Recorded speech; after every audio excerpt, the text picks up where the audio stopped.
Teleportation talisman? What the hell? Varian cursed. His nerves tensed, and his palms sweated. If he missed this chance, it would be hard to get the key. If he were a peak level 7, he'd have more chances. But with his current strength, his chances of finding the key elsewhere were next to none. Varian rubbed his eyebrows and sighed. This was beyond his control now. He could only do what he could. Maybe it's a lie. Perhaps. Now that he thought about it, it was an excellent tactic to lure out the hiding peak level 7s. Of course, it could also be the truth. The only way to find out was to go there himself. Varian took a deep breath and turned around. Roar. 50 mermen lowered their heads. They were all mid-level 7s and capable of defeating any high-level 7. Varian was confident they could even defeat any peak level 7. But, I need high-level 7s to get the job done. Varian's eyes narrowed. Roar.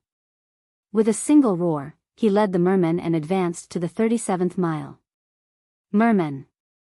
So many merm, a prince yelled in shock, but before he could finish, he was beaten unconscious and thrown out. Varian didn't even glance at him and continued to the 38th mile. Roar. Search. As they slowly spread out, the mermen started to encounter other mermen. Like every other place, these high-level 7 merman groups were also led by an alpha. Usually, the mid-level 7 mermen would have fled or submitted. That was how it worked. That was the rule among mermen. But Varian twisted the rules. Roar. 50 mid-level 7 mermen attacked the 5 high-level 7 mermen. Thud. Thud. Thud. 6 mid-level 7 mermen died in the attack, while 4 suffered severe injuries. This single battle took away 1/5 of Varian's forces. But, Kreo, the 5 high-level 7 mermen bowed their bloodied heads. Mermen wouldn't bow to a weaker merman. However, the issue was that they couldn't feel Varian's aura. He had masked it completely. So, their instincts evaluated his strength based on his group. Since he commanded such a powerful group, he must also be powerful. Roar. Varian let out a victory cry and snapped his fingers. 5 potions were poured over the high-level 7 mermen, and their injuries began to heal quickly. Roar. Taking the dead merman, the severely injured merman dove into the lake. 40 mid-level 7, 5 high-level 7, Varian smiled. Roar. 39th mile. Roar. 40th mile. Roar. With each mile, his group grew. With each mile, he also encountered more powerful princes and princesses. However, they were defeated faster and faster. The mid-level 7s in his group gradually became more injured, as they couldn't withstand the intensity of the increasingly powerful high-level 7 attacks. 45th mile. This was the final mile of high-level 7s. From the 46th to the 50th miles, there were only peak-level 7s. The key is at the 50th mile. Varian clenched his fists and raised his hand. Drawing a deep breath, he gave a battle cry. Roar. Roar. A resounding battle roar followed. 36 high-level level 7 mermen followed behind him, eager for battle. Onwards. The group entered the 46th mile. Contrary to Varian's expectations, there were no princes or princesses in sight. They must be at the center, he thought. That was the only explanation. It meant he would only encounter the mermen upon reaching the center. Good, Varian said. His group moved swiftly, and as expected, they soon faced the peak level 7 mermen. Ah, here we go again, Varian muttered. Boom. Boom. Boom. Kree, everything happened in a flash. Varian's group fought the mermen, losing the high-level level 7s and subjugating a few peak level 7s. This cycle repeated itself until Varian found himself at the edge of the 49th mile.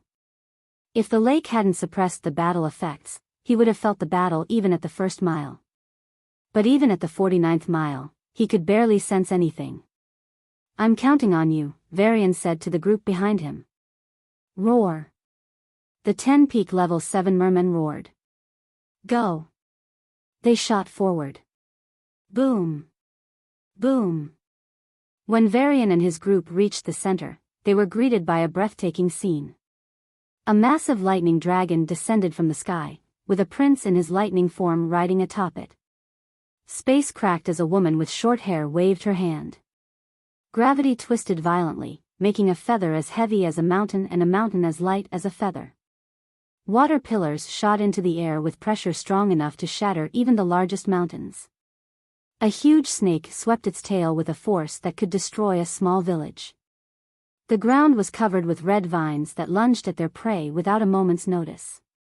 Figures blurred as they moved at speeds far greater than the speed of sound. Even their afterimages were hard to follow. Boom. Boom. Gotcha. Zap. A cloud of dust, filled with multiple colors, rose into the air. The princes and princesses gave their best to the fight, focusing on defeating their opponents while simultaneously holding everyone back from reaching the center. It was at that moment. Roar. It was a roar everyone was familiar with, mermen. So, they weren't too worried.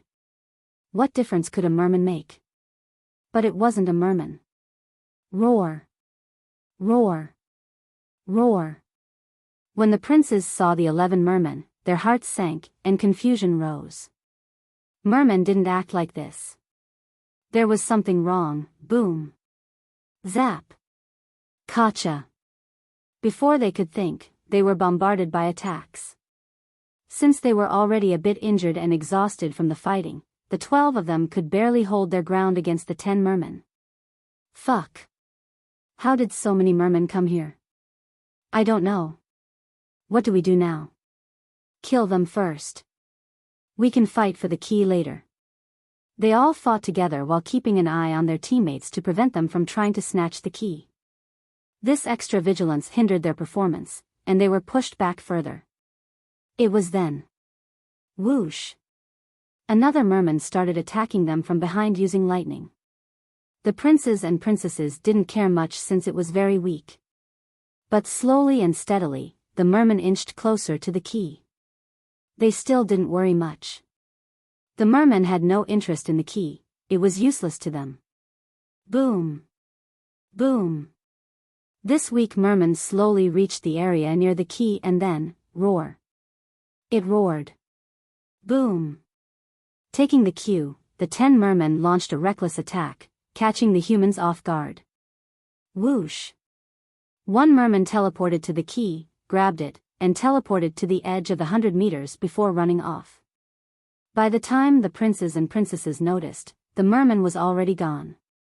Find it. Now. Prince Mar turned into lightning and was about to chase, but a merman formed an ice wall around him, blocking him in place. A princess tried to teleport, but the space around her was blocked.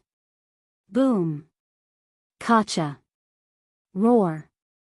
Like that, the princes and princesses were held back. Damn it. You're done.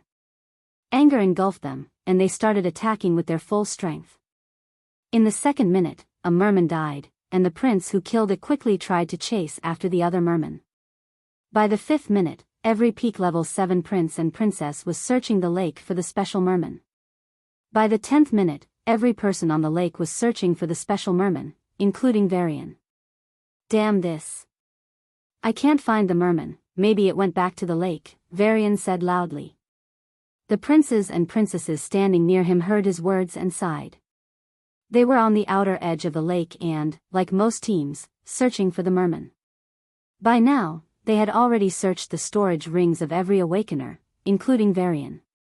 It was disrespectful and caused a lot of backlash, but since the key was involved, they did it anyway.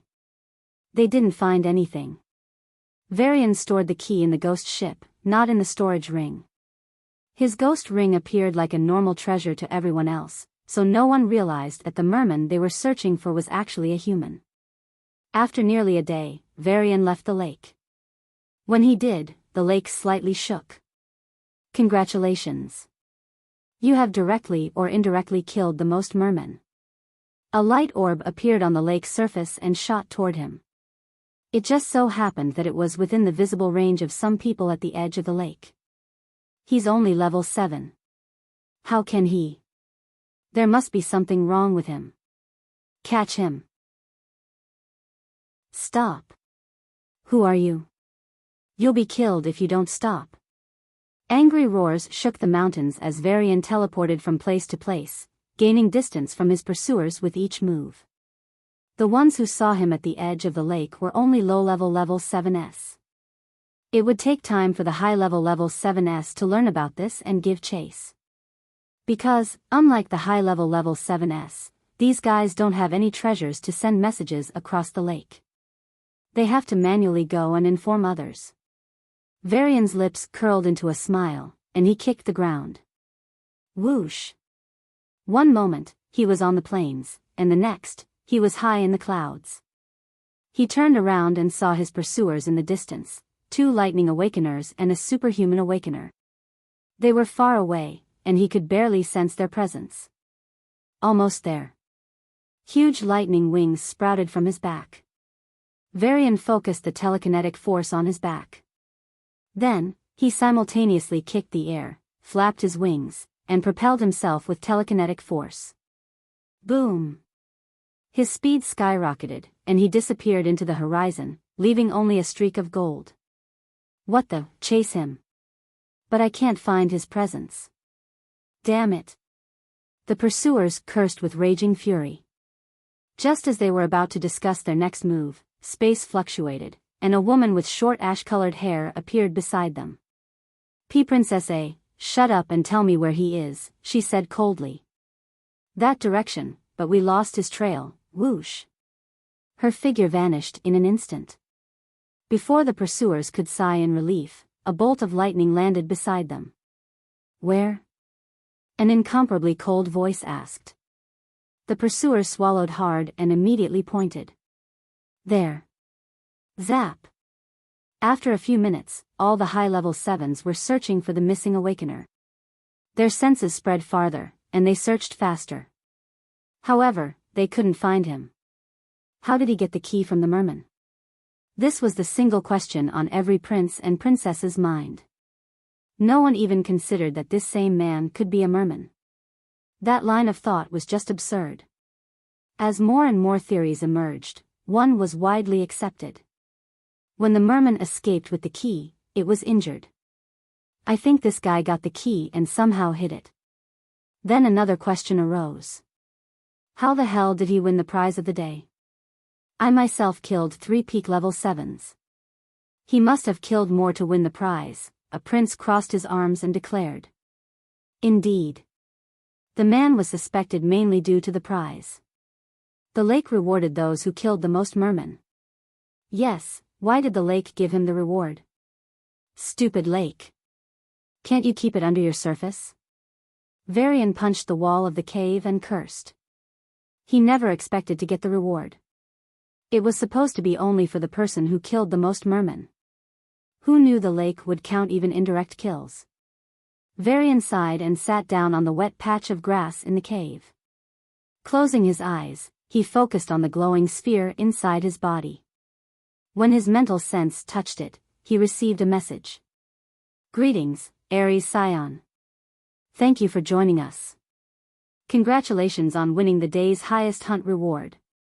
To celebrate your growth, you are awarded the highest reward, the monthly prize instead of the daily one.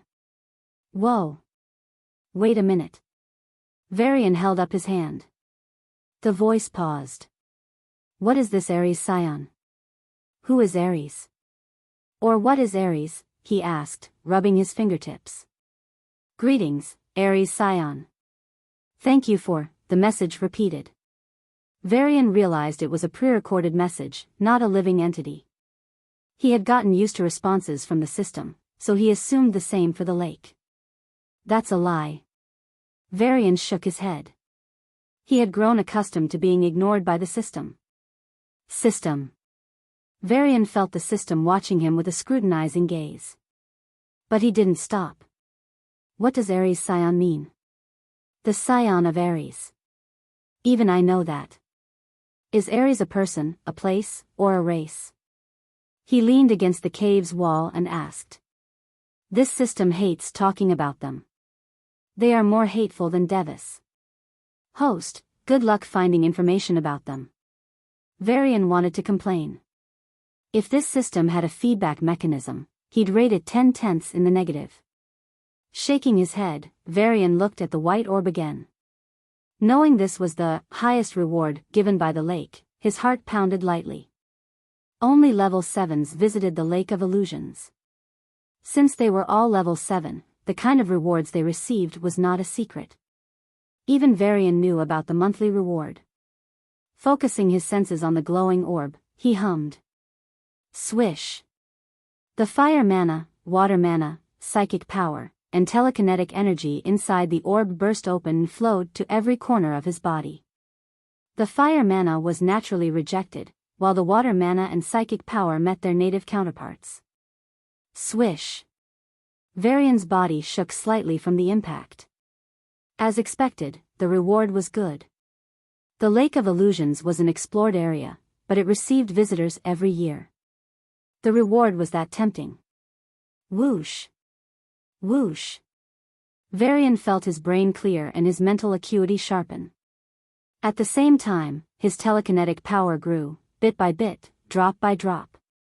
The improvement was significant, but the most growth came from the water path. After all, water was his only path at level 6.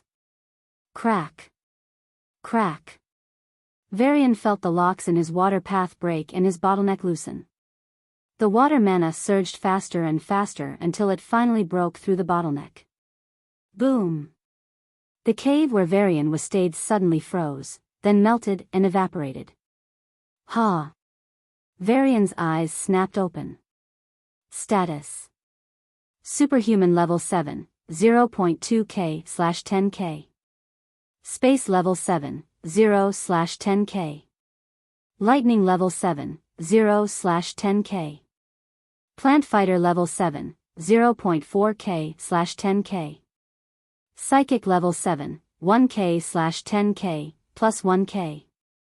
Macrokinetic level 7, 1k/10k, plus 1k. Water level 7, 0/10k, advanced. Feeling the surging power, Varian smiled. Then, he touched the ghost ring, and a silver light flashed. A silver key appeared in his hand.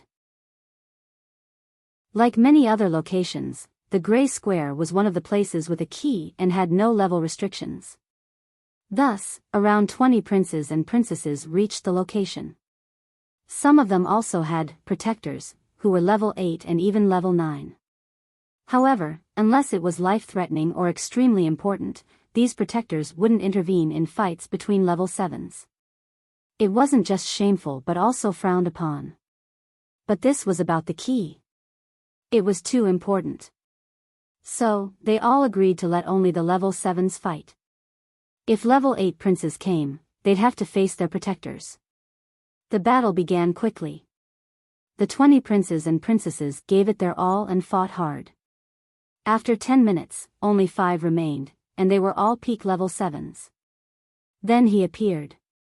His footsteps were slow and dull, as if he was uninterested in even visiting this place. The princes listened to the footsteps and deduced that it was a young man, but... Tap! Tap! Tap! The footsteps turned heavy and quick. With each step, the ground shook, and shockwaves hit them. It was then that the princes realized it wasn't a man anymore.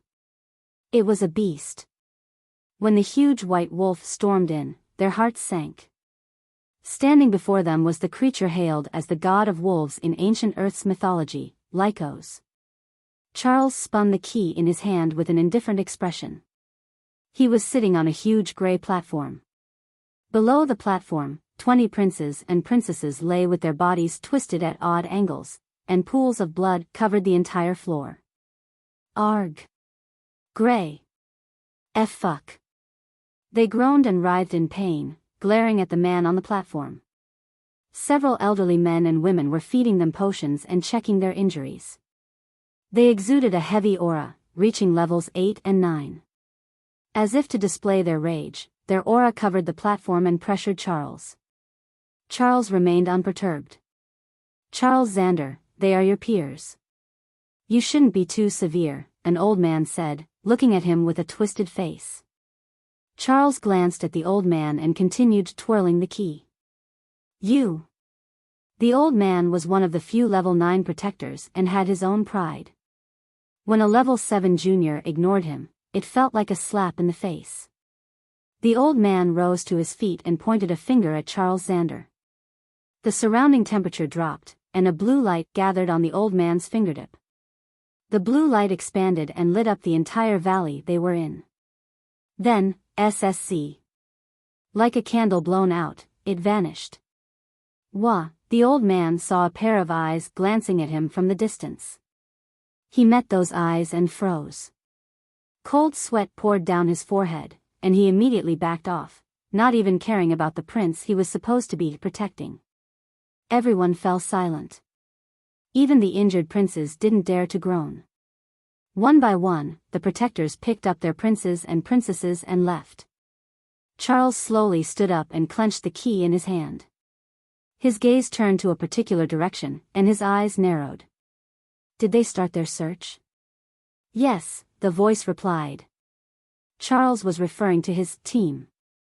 Unlike before, now he had only one person with him. The rest had gone to catch her. Did they find her?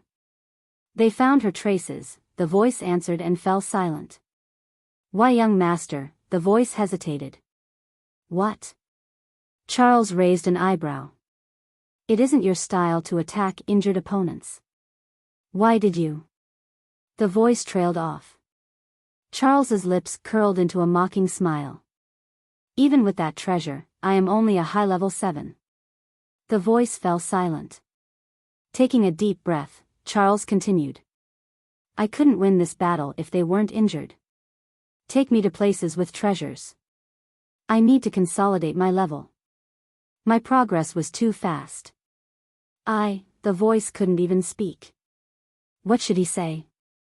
Charles had gone from peak level 6 to high level 7 thanks to a treasure their team had shed blood and sweat for.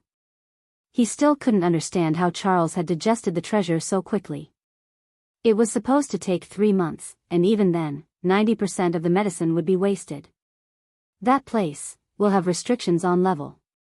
While you all will be able to help, I think I am my own biggest help. Charles said openly. Yes.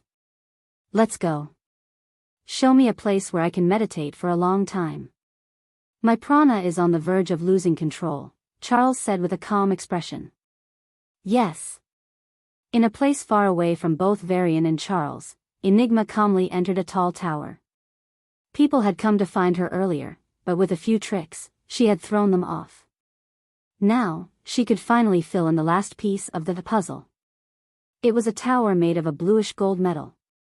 Right after entering, there was a huge spiral staircase. Enigma looked up and, like every other time, realized she couldn't see the end of the staircase. Here we go again. With a deep sigh, she started climbing the stairs. Inside the tower, teleportation, flying, and super speed were all cancelled. Like a normal person, she had to climb the stairs. Heaven forbid. Enigma muttered as sweat rolled down her cheeks. She looked down and realized she was nearly 2 miles up. But when she looked up, she still couldn't find the end. Devis, they are really sadists, she gritted her teeth and kept walking. This tower was one of the explored ones, simply called the Cloud Tower because its peak seemed to rest in the clouds. Unlike other explored areas, it received no visitors. None. Ha. Ha. Enigma panted, clutching her waist. Her clothes were soaking wet. When she looked up again, she saw the end. It was very far, but she could finally see it. Come on. With a tenacity rivaling Varian's, she climbed the tower. By the time she reached the door at the top, she looked as though she had been drenched in rain. Finally. Enigma closed her eyes and felt as if she had reached heaven. Creak. The door slowly opened, revealing a rather plain blue-walled room filled with ancient carvings. They depicted the legends, recordings, and myths of the Devis. That was it. No rewards, no benefits. Naturally, no visitors. It's good for me anyway, Enigma thought as she closed her eyes. Whoosh. Whoosh. A special wave of aura rippled from her. When Enigma opened her eyes, her entire view changed. She saw a pair of floating characters in the air, made out of aura. Enigma quickly copied the words onto a copper plate and stopped the vision. The world returned to normal, and Enigma felt a wave of fatigue wash over her. The physical exertion from climbing the stairs and the mental exertion of the vision both caught up to her. Enigma collapsed onto the floor and let out a deep breath. I want to rest. I am too tired, she thought. But her body didn't listen. It tried to get up. I have the 8th and final piece of the message. I will know what it means sooner or later. I should rest, she said, but her hands pushed against the floor. Arg. Enigma stood up with a painful groan and walked out the door. The hellish stairs extended all the way down, promising her torment. Enigma was tempted to go back and rest, but she held herself firmly. I still need to get the key. They will finally meet. Sovereign Kreo, I leave this to you, a voice said through the calm, ho-ho. This is my responsibility as well. Don't worry, the old man stroked his beard and laughed. The voice continued in a neutral tone, some things need to be paid for in blood. Indeed. Your honor will be re-established through their blood, Kreo said and ended the call. He leaned back in his chair and surveyed the dinner table.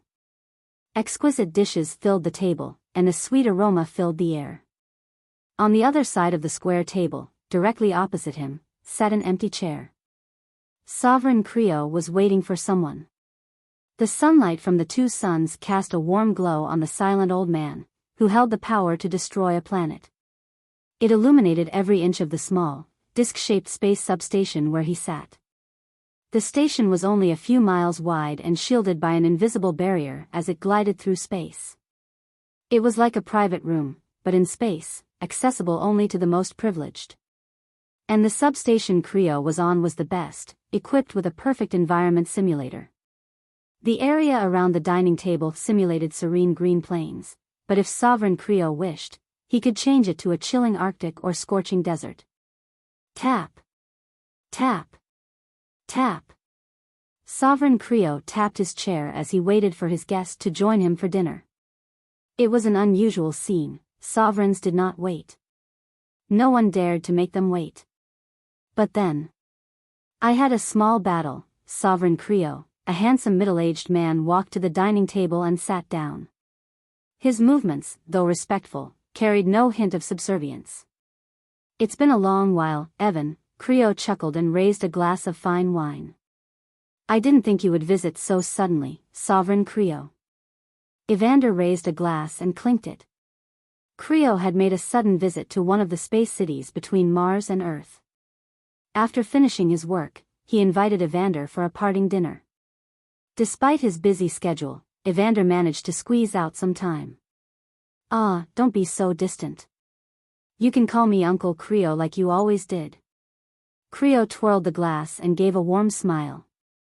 Xander paused, unsure of what to say, his facial expression remaining stern. I am no longer a kid, Xander finally shook his head and looked Kreo in the eye.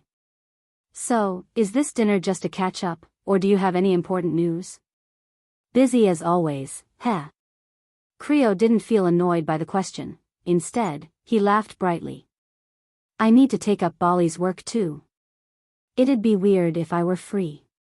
Xander said this lightly, but the fatigue in his voice was clear. Bali, huh, Kreo muttered. Xander nodded slightly but made no further comments. Kreo took the hint and changed the topic. He lifted a fork and gestured for Xander to start the meal. Xander hesitated but eventually began eating. I wanted to meet your father, but that old fellow is always busy, Kreo said with a loud laugh. Xander sighed softly. Unease was growing in his mind.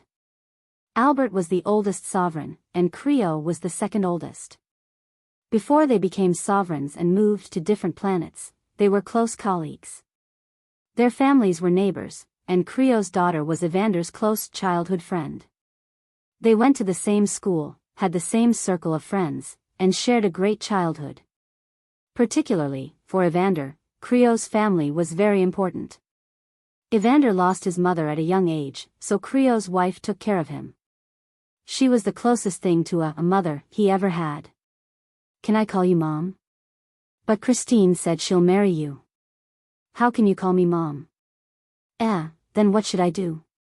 "Grow up, Evan." She even convinced both Kreo and Albert to set up a marriage contract. It would have really happened if not for. "Whenever I see you, I feel like I'm seeing Christy." Kreo propped his chin on his hand and spoke in a low voice. Xander sighed deeply and gulped down the wine. "Please. It's been years. You have to get over it." Kreo chuckled, but it was a mocking laugh. Then, he stood up from his chair, leaned forward on the table, and looked at Xander. He spoke in a low, but strong voice that pricked Xander's mind. "Evan, have you gotten over your wife's death?" Bam! Xander clenched his fists, and his breathing turned ragged. Realizing what he had done, he controlled himself and coughed lightly. "Apologies, Nothing to be sorry for." Kreo sat back in his seat and waved his hand. Xander looked at Kreo with a neutral expression, but his mind was a mess. The proof was the light headache he felt. "I lied to you, Evan," Kreo said lightly. "What?" Xander's body stiffened, and he was ready to act at any moment. It wasn't that he didn't trust Kreo, but most of his waking hours were dedicated to fighting and planning. His first instinct was to fight. Kreo noticed Xander's reaction and chuckled softly. "I didn't want to meet your father at all. I wanted to meet you." Kreo filled his glass and took another sip. His old face reddened slightly. "Why?" Xander asked, taking another sip. He was drinking more than he should. Kreo smiled wryly. "Because I am not so cold-hearted that I can ignore my wife's death or my child's fate." Xander froze at his words and lowered his head. Under the tablecloth, he clenched his hands involuntarily. Both Kreo's and Albert's wives had died. One dealt with it coldly, completely focused on his job. The other, while still managing his work, couldn't get over it. Xander raised his head and looked at Kreo. The old man's gray eyes seemed to reflect a distant scene from the past. Kreo's wife, Catherine, was killed by the Abyssals in a fierce war many years ago. It was so long ago that any ordinary person's memory of that event would have blurred. But with his divine path acting as a curse, Xander remembered exactly how she died and how it changed everything forever. The war took place on one of Mars' planetoids. Back then, humanity was significantly weaker than the Abyssals, just starting to reconquer the planetoids. Albert and Kreo were not yet sovereigns. Catherine was a high awakener with a bright future, and her 10-year-old daughter was expected to be a genius. The war was going well, humans were gaining a foothold on the planetoids, and Catherine was due for a promotion based on her merits. Then, the unexpected happened, a sudden reversal. The Abyssals stormed the garrison where Catherine was staying, killing every human. As the head of the garrison, she was their prize. Xander was still a child at the time. He and Christy were watching the news when someone hacked the entire network. The Abyssals, taking advantage of humanity's weak cyber defenses, broadcast their message. Thus, not only Xander and Christy, but billions of humans witnessed what the Abyssals wanted to show: the head of a woman hanging from a building. It was her face, the face of the woman he thought of as a mother. Xander's heart dropped as he froze in shock. "Kaya!" The girl beside him screamed and fainted.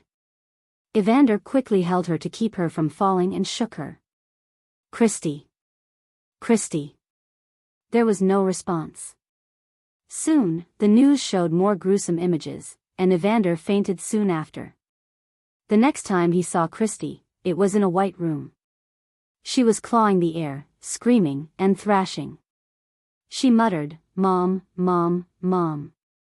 She would laugh for hours before suddenly breaking down into tears. She would also be silent for days before erupting into a fit of rage. She had gone mad. Kreo took the matter into his own hands. As a renowned psychic, this was within his domain. He focused on healing her while fiercely retaliating against the Abyssals. Christie should have recovered. But the Abyssals retaliated against him. With the help of a betrayer, they added a drug to Christie's food. Arg. She never recovered. Kreo focused on his work but was still fatigued by the loss. Xander didn't see him for a long time, and when they did meet, their talks were limited. The few times he saw Kreo were when he visited Christie. The last time Xander visited her was almost 30 years ago. She was a little girl in a woman's body, and the girl herself had gone mad. It broke his heart. That's why Christie calls you to play sometimes, Kreo said, looking into Xander's eyes. I see, Xander responded in a plain voice. There was no trace of emotion in his voice, just plainness. I forgot. You don't remember much about her anymore, Kreo said, slapping his forehead. Xander opened his mouth but finally refrained from speaking. Forget it. I was the one who suggested diluting her memories, Kreo said lightly. Is this all for nostalgia? Xander looked uncomfortable and filled his glass. Thanks to that, you were able to fully focus on your family, Kreo continued. Gotcha. The glass in Xander's hand shattered. Your wife.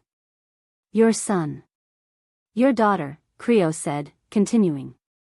Sovereign Kreo, I still have my patrols.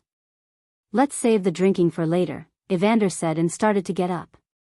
Don't you want to avenge them, Evan? Kreo's voice was still low but grew a bit more assertive. I will kill all Abyssals, Xander said, a bit agitated.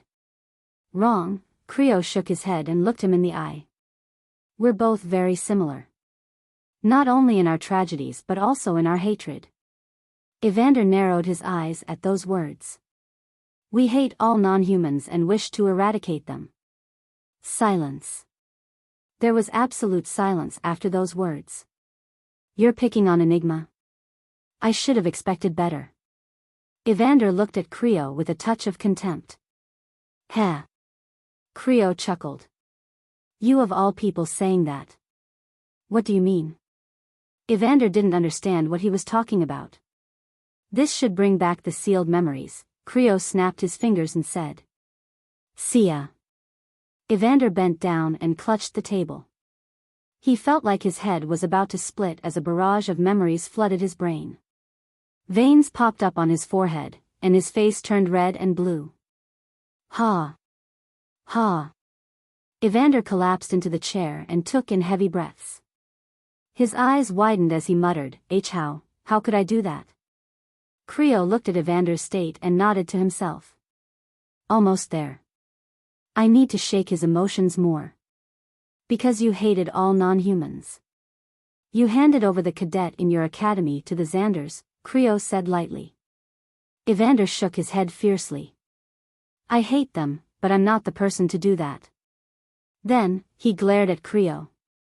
What happened to my memories? Why don't I remember her until now?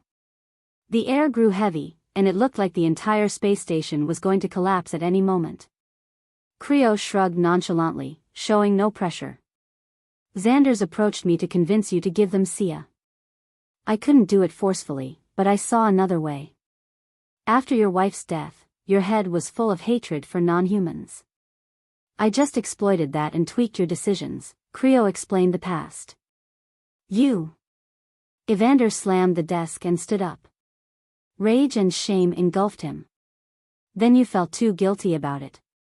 Oh, and I heightened the guilt you felt. So, you asked me to seal those memories. I did seal them, Kreo said with a smile, but it only appeared sinister to Xander now. You forgot about Sia just like your disciple, Varian, should I call him Dreamer, forgot about her. How did you? Evander's body trembled with a flood of emotions. He hadn't been this shaken in a long time, and that was exactly what Kreo was looking for. Swish. Kreo, you fool! Evander froze abruptly. The last expression on his face was one of utter disbelief. He couldn't believe Kreo was doing this. Light flickered in and out of his eyes as he tried to regain his senses. The pendant on Kreo's neck shone, and a fierce psychic power assaulted Evander's senses. "Forgive me, Evan," Kreo said with a soft smile. He walked to Evander and rubbed his head. "Even though I shouldn't feel this, I get angry whenever I see you being so happy. You live in glory while my daughter is still crazy. It's not fair." Evander stood like a statue. "Don't worry.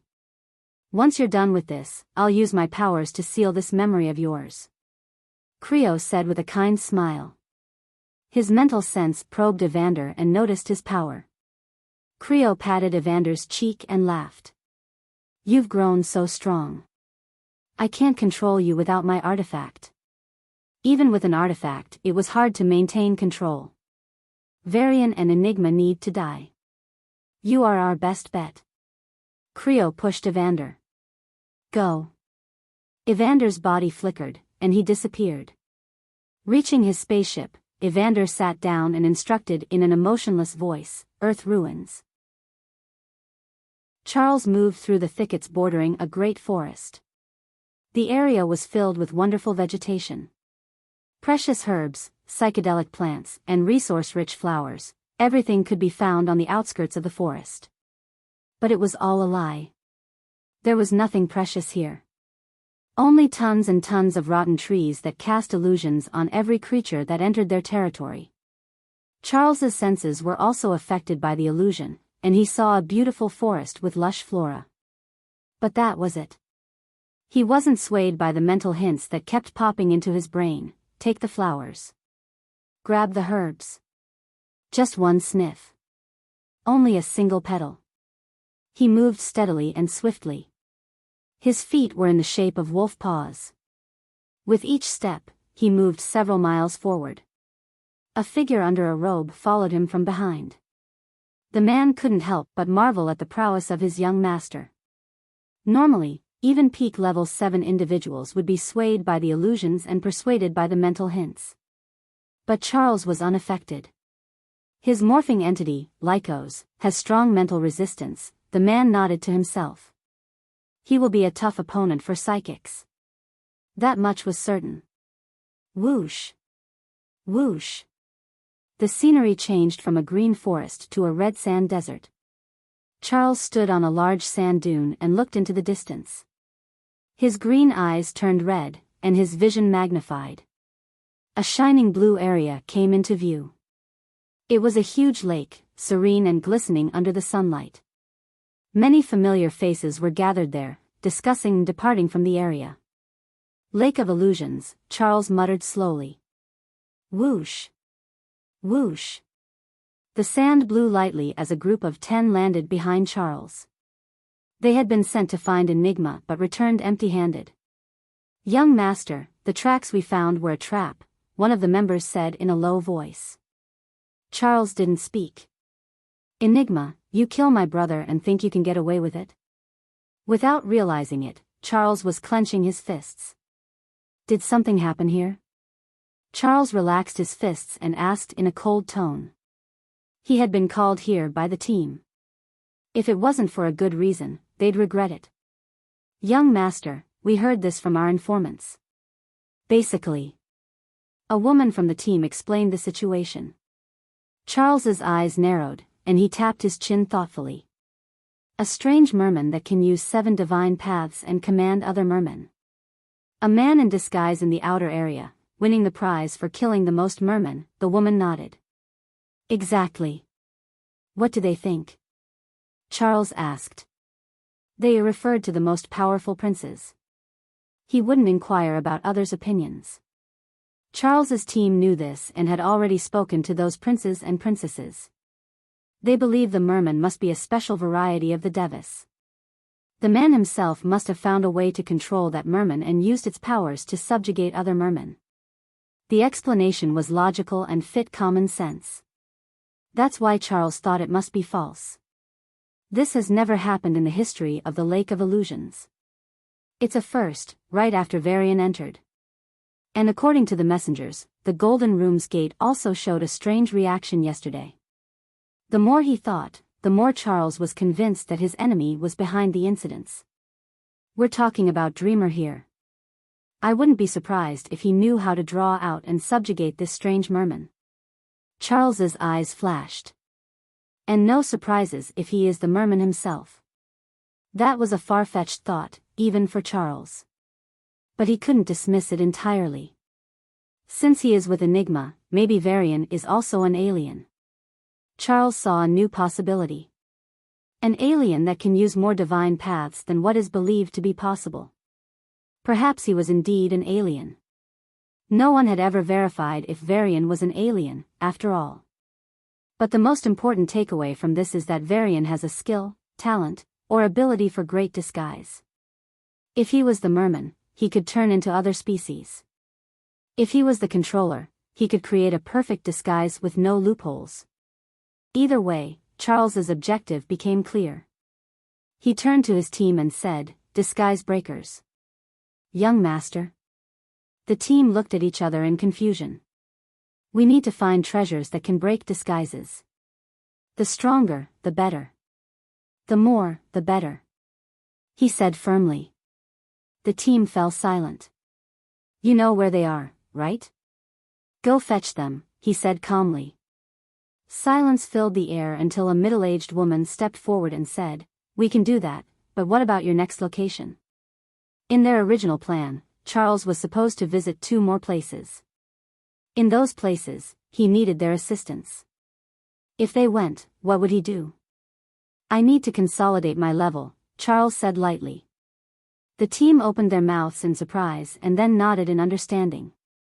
Indeed, after advancement, Awakeners typically took a few hours to a few days to consolidate. It was so different with Charles that they had forgotten about this. But then, the newest recruit to the team, Hira, asked, "I think your consolidation will be far faster, just like your advancement." Charles looked at her, and the woman suddenly felt nervous. "Yes. It will take only a day at most," said one member, worried. "Then what will we do, young master?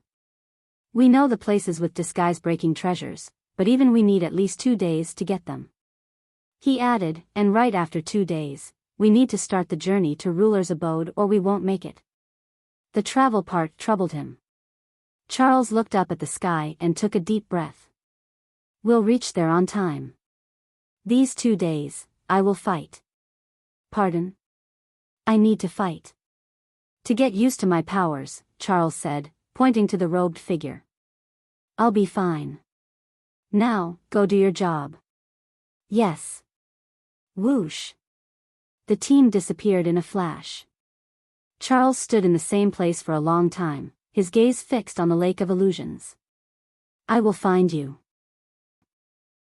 "Today is the 32nd, Varian muttered, checking his bracelet. He had entered the ruins on the 30th evening. By the morning of the 32nd, he had explored the Golden Room and the Lake of Illusions. The ruins would remain open until the end of the 45th, breathing in the sweet fragrance of the flowers. Varian lay down in the middle of a flower garden. The garden wasn't normal, nor were the flowers. Once they chose prey, they would transform into monstrous plantae, and their flowers would spit out invisible seeds that would grow on any creature and drain them dry. The flowers' smell, though, reminds me of that park I used to visit with Sia, Varian thought. Gree. A beautiful flower near his feet suddenly tripled in size and opened its petals, ready to spit out the dangerous seeds. Zap! A lightning bolt struck the flower, burning it to ashes. The other flowers that had been considering the same action flinched and remained as cute little flowers, even increasing their fragrance. Varian took another deep breath and thought about his next move. Technically, he had plenty of time to explore more locations and grow stronger. However, he didn't. The partially explored region had opened up a new area called the Ruler's Abode, accessible only with a key. He had obtained the key a few hours ago. Since it would only open on the 45th, he should have all the time until then. But there was a significant problem: reaching the ruler's abode. Since it was a partially explored region, it wasn't as safe as other areas. Moreover, this particular region was notorious for its challenging environment. In the original plan, Enigma said I'd be able to skip the difficulty and reach the ruler's abode on the ghost ship, Varian recalled, smiling wryly. Boo was still asleep. The ghost ship was still frozen. The plan had gone to the dogs. Now, Varian was forced to confront a reality where he no longer had it easy. Enigma also talked about how easy or hard it is to travel to that location based on an awakener's level. Varian tapped his chin, thinking. The flowers swayed in the wind as if dancing to Varian's breathing. On a safe estimate, it would take me 12 days to reach there. That meant he had to start on the 33rd.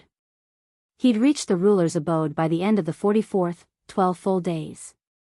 That meant the only day he had left was, fuck. Varian jumped to his feet and ran. He had only one day left. Today. Azure Plains. Varian stood on a mountain peak and gazed at the blue plains below. There were hundreds of portals shaped like butterflies. These gates glowed with a bluish light that covered their entrances. The blue light from the portals shone down on the green grass, painting the entire plain blue. Hence, the name Azure Plains. Like the Golden Room, this was also a fully explored region. The similarities didn't end there. Like the Golden Room, the Azure Plains allowed only one entry per lifetime. It was also a contest to kill, and it adjusted the level of the opponents according to the participants' level. However, the minimum level was 7. Instead of granting energy orbs, it would bestow a treasure. Treasure. Varian recalled the legends about the Azure Plains. To put it politely, the star treasures that the trade union made were inspired by the treasures found here. To put it bluntly, they were inferior copies of the treasures found here. From 1-star treasure to 9-star treasure, and even sovereign-grade treasures, anything can be found here. Of course, despite its grandeur, this place doesn't offer any artifacts. Artifacts are simply too powerful to be given to teens. Originally, the Azure Plains were created for teens in the Deva Empire. The small worlds, the tests, the rewards, everything was essentially a coming-of-age ceremony. Varian sighed deeply. Humanity found it hard to supply even their high awakeners with suitable treasures. But the Devas were giving away high-quality treasures as gifts to teens. The disparity between humanity and the Devas was so vast that it made him wonder how such a mighty civilization could have crumbled, leaving almost no traces. A few thousand years shouldn't be that damaging. Even though the system said they died out due to a lack of aura, it was still strange. Search the library. You will find the answers. Varian recalled the words of the Golden Room's caretaker. But there is no library, Varian thought as he searched through the map. All the explored regions and even the partially explored ones made no mention of any library. It sucks. The library was one of the important places, and Varian felt that it would not only be difficult to enter but also to find. If it's hidden or something like that, I might as well give up on finding it. Varian shook his head and then jumped down the hill. Whoosh, he landed in front of the portals like a feather. There were several young men and women around him, but they only glanced at him briefly before returning to their activities. This area is much quieter and safer than that lake. Varian noticed quite a few level 7s and a couple of level 8s here. He could even sense a more terrifying aura in the distance. A level 9. He's watching everyone. It must be to maintain law and order here. It makes sense since higher level awakeners could simply snatch treasures from level 7s, and there would be nothing the latter could do about it. But if this were allowed, it would discourage genuine talent and hinder their growth. That's why they deployed even a level 9. Varian felt a sense of irony about this law and order. He had wanted to go to the dungeon to awaken for many years. But due to the exorbitant costs charged by the adventurers, it was always out of his reach. The Federation, the people, and even the Adventure Council didn't care. But here, it was the complete opposite. No one is ever equal. Since there is no equality. Varian kicked the ground. Whoosh. I'll make the inequality work in my favor. Varian landed in a desolate world. It was a world that had lost its life, a world devoid of color. Green had died when the plants went extinct, red was erased when the last human corpse dried up, and blue disappeared when the flesh of the last animal mixed into the soil. The sun did not rise, the stars did not twinkle, and thus the moon did not reflect any light. Tap. Tap. Tap. Varian walked through the desolate world. With each breath he exhaled, the light gray soil blew into the air, dispersing like smoke. What in the hell is this? Varian felt a sense of sorrow well up inside him. As far as the eye could see, there was only an endless gray plain. Not a single plant, tree, or even a mountain. It was as if the world had crumbled. There is something weird about this place. It's uncomfortable to even breathe here. Varian's mental sense scanned the 50 miles around him. Dear Scion, congratulations on reaching adulthood. Now, you will be allowed to fight against the creatures that are our rivals and get to know your potential enemies. A voice sounded without any particular source. Who are they? The rivals? Varian shouted. SZZZ. The answer came from the soil, or rather, from beneath it. A strange beast with 3 legs, something that resembled a tiger with the proportions of a giant bear, emerged. Is this a rival? Varian raised an eyebrow. The creature was dead, or at least, that's how it seemed. There was no breath, no blood flow, and his mental sense detected no other signs of life. Moreover, the creature's flesh was completely rotten, with bones visible in many places. The Ativ tribe's underling. The voice sounded again. Gree. A dark light burst from the creature, and Varian's senses screamed danger. Whoosh. Without a hint of hesitation, he ducked. Boom. The air above him blasted into shockwaves as something passed overhead in the blink of an eye. The sand rose into the air like a meteor had crashed, and the blanket of sand was blown away by the wind. Varian heard the sound of a solid object crashing to the ground behind him, and his mental sense quickly sprang into action. Before he could turn to see it with his eyes, his mental sense had already seen it. It was the same rotten creature. Its flesh was light gray, like ash, and it certainly didn't show any signs of life. It had no blood, no heartbeat, no neural movements. But its eyes. They were glowing. Glowing with the same gray light that filled this world, and with an intensity that made the hair on his neck stand up. But it's dead. Varian bent to the right. Whoosh. In the world of gray, a beam of black light flashed. Like a laser beam cutting through a mountain, the black light carved the land behind Varian. SZZ. There was only a small sound of wind, and the soil dispersed silently, as it always did. Varian's spatial sense revealed what was behind him. Gulp. It caused him to gulp. For 5 miles straight behind him, there was a long, narrow canyon. It was a terrifying strike, strong enough to wipe out a normal mid-level 7. Aren't the enemies adjusted to our level? Then why is this so strong? Varian kept his eyes locked on the creature while he thought hard. Coo. But a burning pain from his palm proved impossible to ignore.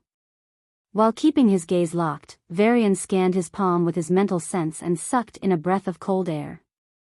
His palm had turned completely black, and his skin was starting to wear away. Then, blood began to drip out, bit by bit. A black light covered his palm and connected with it deeply. The droplet, red when it exited his palm, turned gray by the time it hit the ground. It then mixed into the soil perfectly, like any grain of sand. As he scanned the sand particles on the ground again, Varian felt his scalp go numb. Am I stepping on normal soil, or what the people of this world have become? Varian sent all his aura derivatives to drive out the black energy. At the same time, he maintained eye contact with the creature. It sniffed the air vehemently and then turned to Varian. Its mouth opened, and it let out a joyous growl. It isn't smelling me. Varian was sure of it. Since he came to this world, there had been no smell. Even though a rotten corpse stood in front of him, it exuded no scent. So, what was it smelling? Life. Varian's brows furrowed as the realization hit him. But more painful than the realization was the black light covering his palm. His aura derivatives weren't doing well. For some reason, they were simply unable to resist the onslaught of this foreign energy. Thus, not only did they fail to expel the black energy from his body, they were slowly being connected to it. Fuck. Varian suddenly clenched his fist, causing the creature to jump to the side to escape his attack. Varian seized the opportunity and did something cruel.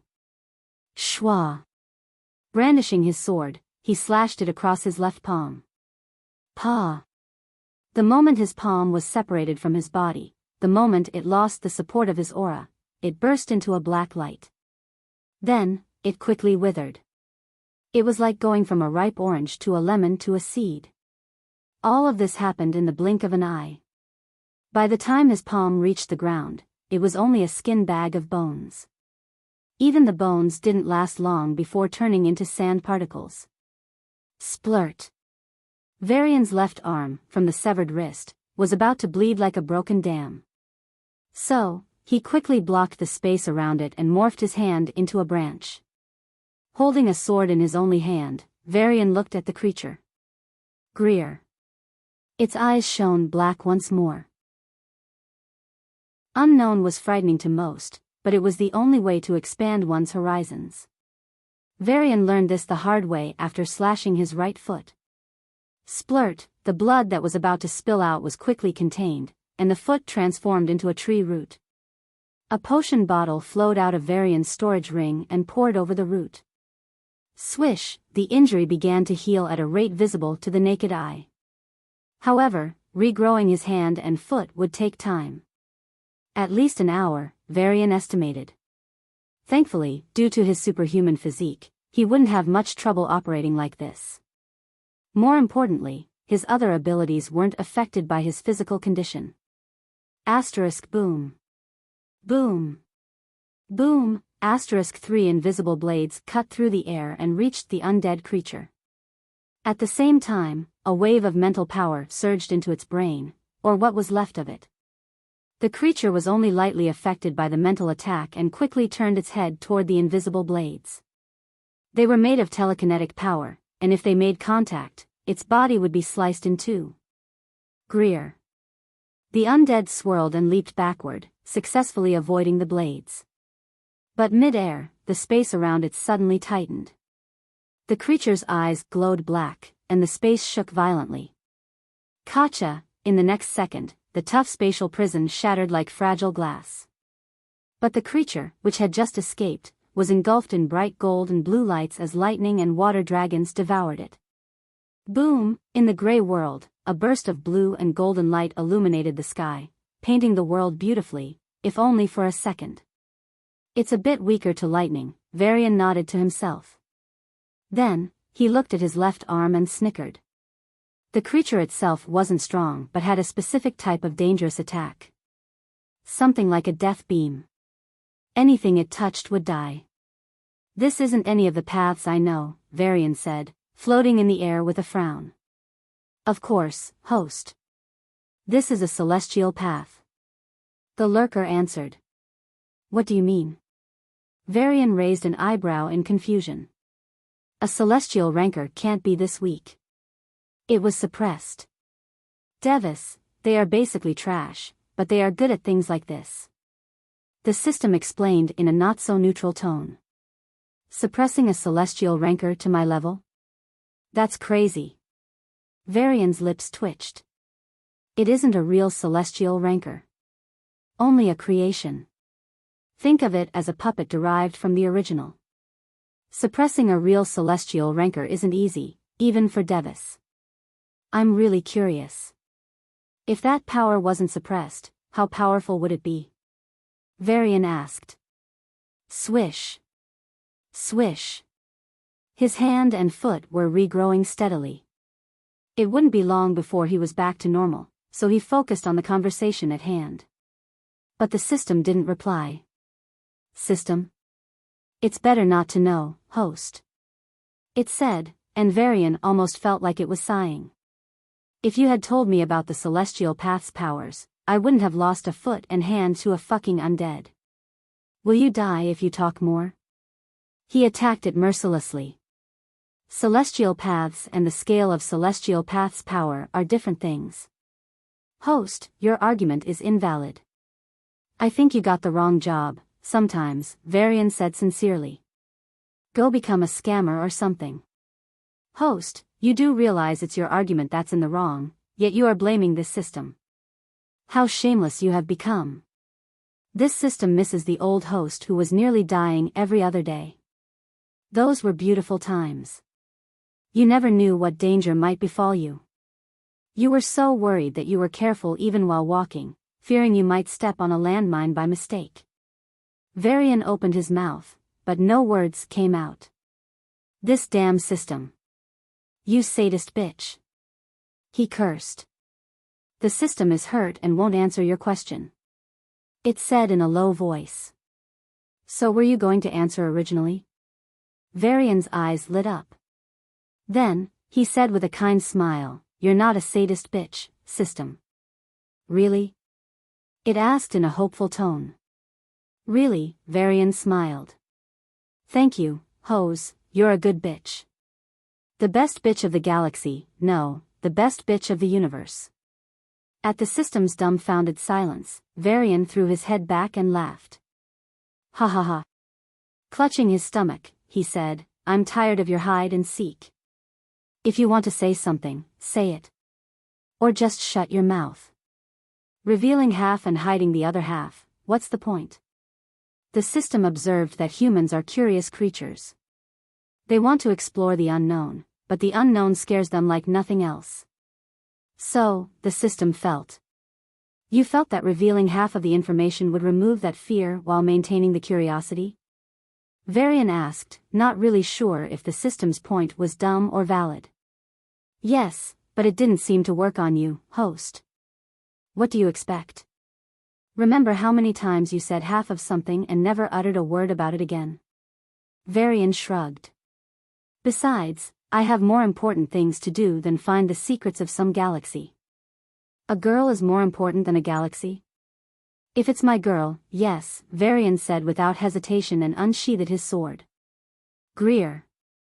Greer. Greer. In the gray world, 3 pairs of eyes glowed with a black light.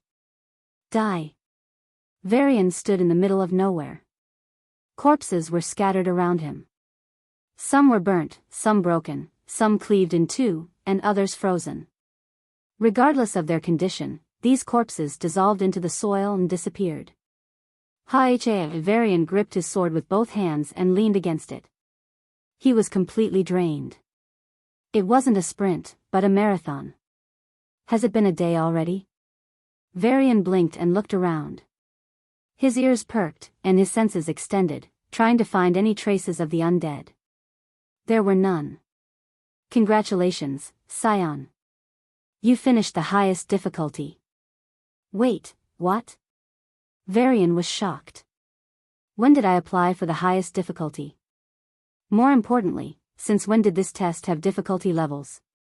Everyone faced the same test, didn't they? The standard test is for normal people. How dare we insult Scion by giving you a normal test? Varian sighed and left his sword. He collapsed onto the soil and looked up at the sky. Thanks for your gift. It was great. I'm glad. Go kill yourself. Wonderful humor, Scion. Knowing that I can't kill myself and my fate is directly in the hands of the Emperor and future you said it. Simply wonderful. Listening to the cheerful voice, Varian felt a bit guilty. Since it's been thousands of years since your last maintenance, did a few screws in your head go loose? If so, then he was bullying a mentally challenged entity. Even though Varian didn't think of himself as a righteous person, he wouldn't stoop so low as to argue with a crazy non-human entity. Ahaha. Scion is surely excited. No wonder, you finally came of age. You are finally an adult. It finally dawned on him. This was indeed the coming-of-age ceremony for Devis. To be considered an adult, they had to reach level 7. So, moving on to the reward, you know I don't have any artifacts with me. But I have a treasure that is at the absolute peak of mortal ranks. A bright light shone in the sky and reached Varian. This is early morning, 33rd of Tryon month. The two suns of the solar system shone upon a misty valley. The sunlight dispersed the mist and reached the body of a young man sitting on a stone platform. Blink. Charles opened his eyes, and a green light flashed through them for a second. Took way longer than expected, he muttered, feeling his body's condition in a complicated voice. It's still very fast, young master. A voice came from nowhere. It was the level 9 protector with Charles, and he wasn't saying those words to comfort him, he was being completely honest. Advancing to level 7 was originally a time-consuming affair. Stabilizing the divine path after advancement also took a significant amount of time. Even geniuses took about a week to get comfortable with their new power, though they didn't sit still for a whole week. They spent most of the day adapting to their newfound strength. Attempting to use their powers before this consolidation was risky, as they were likely to lose control and end up injuring themselves. Fighting in that state was too dangerous. Thus, humans typically spent a few days advancing to level 7 and almost a week adapting to their new power. Charles broke both these rules. He went directly from peak level 6 to high level 7, which was ridiculous. Even though the treasure he used was equally impressive, what he did was simply astounding. Then, without adjusting his powers, he fought a couple of high level 7 princes. Perhaps he knew his condition, so he only fought them after they were injured. Despite struggling to exhibit his full power, he managed to overpower and win against them. Their prize, the key, also fell into his hands. Of course, he didn't need to obtain a key himself, he could have easily gotten one. The fight with those princes for the key, Charles said, looking at his hands. I was only able to control 70% of my strength. The protector, standing guard far away in a cave, was dumbfounded at Charles's words. A feeling of envy rose in his heart, quickly replaced by admiration. Envy works when the gap is bridgeable. But when the gap is too high, it turns into either hate or admiration. Just to control that extra 30%, I took a day. Charles shook his head and sighed. Even he couldn't believe he had taken so much time. Considering his lightning-quick speed in other things, this should have taken only a few hours. But, young master, you are forgetting something. You aren't a low-level 7, but a high-level 7. The difference in strength is very significant. If you had simply advanced to low-level 7 like everyone else, you would have been able to adjust your strength almost instantly. The additional advancements are what took your time. To be honest, you are doing very well. I hope to see your achievements when you stand at the peak. The protector spoke with a mix of admiration and anticipation. It was strange. Those words came from a man who had crossed 100 years to a young fellow who was only 1/5 his age. But Charles was certainly pleased by those well-intended words. I promise you, he said and looked at the horizon. The wind blew softly, ruffling his blonde hair, which flowed down his shoulders and reached his waist. He hadn't cut his hair since Narcissus died. As the hair swayed in the air, Charles's eyes turned hazy. Hey Charles, it's my business. Hey Charles, can you talk to father about this girl? Hey Charles, there is a cadet in my class called Varian. Teach him a lesson, Narcissus' voice rang in his mind. In the distant past, he called him brother. Then, something happened. Perhaps it was the bad influence or maybe the upbringing and lenience from his father, but Narcissus changed. He grew arrogant and envious, proud yet increasingly insecure. Though popular, he was mostly alone. Charles closed his eyes and lowered his head. With a sincere heart, he wished for Narcissus to find peace. Even though souls weren't widely accepted, he wished for their existence. I will send them all to hell, he vowed. In his mind, the image of a woman in a white coat appeared. Her face held a kind smile, and just by seeing her, Charles felt much better. "Aunt, even though what you did to Sia was wrong, the power I wield is your gift. I will avenge you too. May your soul find peace." He looked at the sky and sighed. After a few minutes, he turned to the protector. "Let's go. I need to make good use of this last day." As he spoke, his feet morphed into white paws, and he kicked the ground. Whoosh! Like a bullet tearing through the air, he disappeared in an instant. Schwa! A man's footsteps lightly touched the ground as he followed Charles, maintaining a suitable distance. His eyes were fixed on Charles as he crossed dozens of miles with each passing second. Even with the young master's strength, the travel takes 11 days, he thought. The ruler's abode was the new region to be unlocked by the keys. However, the abode itself was located in a partially explored region, making travel difficult and assistance to others nearly impossible due to the constraints. Since the abode would open on the 45th, Charles had to travel from 34th to 44th. Therefore, today was his last day to explore the ruins. The area he chose was a notorious ghost house. It adjusted the challenges according to the levels, but it wasn't very well known. The reason was the prize.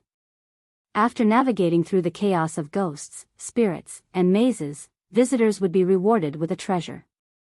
The better their performance, the more powerful the treasure. However, it was only a specific type of treasure, one that allowed them to see through disguises.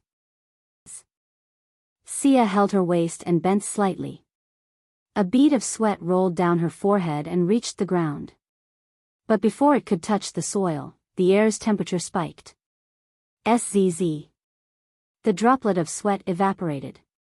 The one responsible for it made an entrance. Zap! A long whip with adamantium spikes, emitting a golden light, shot toward her feet. Tisk! Sia's gravity sense locked onto the whip, and, swish! The whip suddenly bent backward and shot toward its owner. Bitch! A tall man cursed as he hastily withdrew the lightning mana from the whip. The golden whip turned back to its original gray color, and its adamantium spikes retracted. Even then, if the whip had been fast enough to injure him, he would have been in trouble. So, he created a lightning barrier. Bam! As the whip was about to touch the barrier, it suddenly pulled back and slapped from the right, where there was no barrier. Crazy gravity bitch. The tall man cursed again and did what he didn't want to. Zap! A complete lightning barrier formed, which was expensive in terms of mana since, get off that fruit. It's mine. Fuck off. Zap! Rumble. Roar. Amid the curses of a male and a female, lightning rumbled, and the roars of dragons filled the air. Sia's brows knit together as she looked sideways. Currently, they were on the top of a large, green hill. At the peak of the hill stood a giant golden tree, almost 500 meters tall. The tree's golden leaves sparkled with lightning arcs as lightning mana coursed through every vein of the giant tree. The roots of the tree were exposed in the air, pulsing every few seconds as they sucked in aura from the surroundings. The leaves twitched lightly every few seconds, releasing everything except the lightning mana. From time to time, the branches would shake lightly, emitting lightning bolts. Each bolt was strong enough to obliterate a low-level 8 and kill level 7s dozens of times over. These lightning bolts were erratic, unpredictable, and naturally dangerous. But the tree offered something worth all the danger.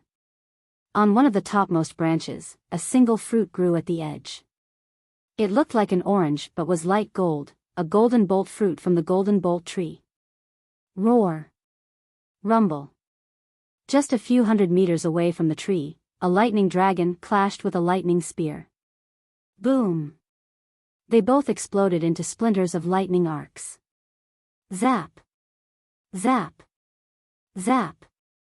The lightning arc spread like a shockwave, reaching the owners of the dragon and spear. Bitch. Bastard. The man and woman cursed at each other, taking a step backward to shield themselves from the shockwaves. As they were about to continue their attacks, another shockwave hit them, forcing them to reinforce their barriers. Boom. Boom. Gotcha. Gra. What the? The man and woman both opened their mouths in shock. In truth, the three of them were fighting for the golden bolt fruit when a strange woman suddenly appeared.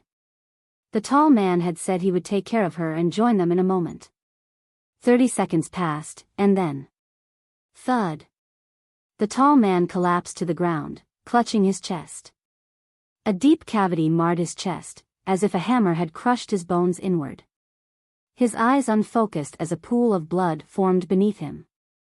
The tall man raised his hand to point at the woman in front of him. But the best he could manage was to point at her feet before his hand fell and he fainted. Hiss. The man and woman sucked in a breath of cold air and turned towards their common enemy. They were, more or less, acquaintances. Not friends, but they would rather the thunderbolt fruit go to one of them than some stranger. That's why they decided to fight together. But the sight before them made them pause. Tap. Tap. Tap.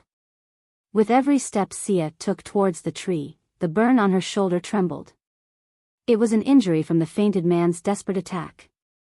The flesh around her left shoulder was burnt from a heavy lightning strike, causing her entire left arm to be numb and difficult to use. Tap. Tap. Tap. Drip. Drip. Drip. As the injury shook with each step, blood spilled from her shoulder, slid down to her elbow, then down her forearm, and dripped from her palm to her fingertips. Drip. Drip. Drip. With each step, a droplet fell from her fingertips. Sia didn't speak until she reached the duo. Fight, she said in a low, overbearing tone.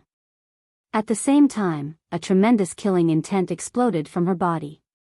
Like dark clouds covering the sky, it overshadowed any courage the man and woman had. The man and woman flinched.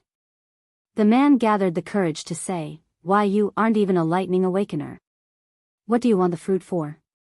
His voice was overly loud, compensating for his inner fear. After feeling Sia's killing intent, neither the man nor the woman had any thoughts of defeating her. Strength was one thing, but this absolutely brutal killing intent was something else. How many thousands, no, tens of thousands did she kill? They understood why she hid her identity behind a common disguise that didn't suit her at all. Her real identity must be terrifying, which is why their only thoughts were to persuade her to give up. Why, yes. Besides, this fruit isn't very useful to the strong among level 8s. We only want it because we are too weak in our age group, the woman said, her face flushed. She wasn't as young as she looked, in fact, she was over 70. Some of her peers had already surpassed her and reached level 9, while she remained stuck at a high level 8. Even though the thunderbolt fruit didn't guarantee anything, she hoped it could help her reach peak level 8. Alright. You are a gravity awakener. You have no use for this, the man added. Sia raised her hand, and the air turned chaotic. Gravity began to distort, and the pair braced for a crushing pressure on their bodies. Zap. Zap. They quickly elementalized, turning their bodies into lightning to minimize the damage. The man and woman exchanged glances and nodded.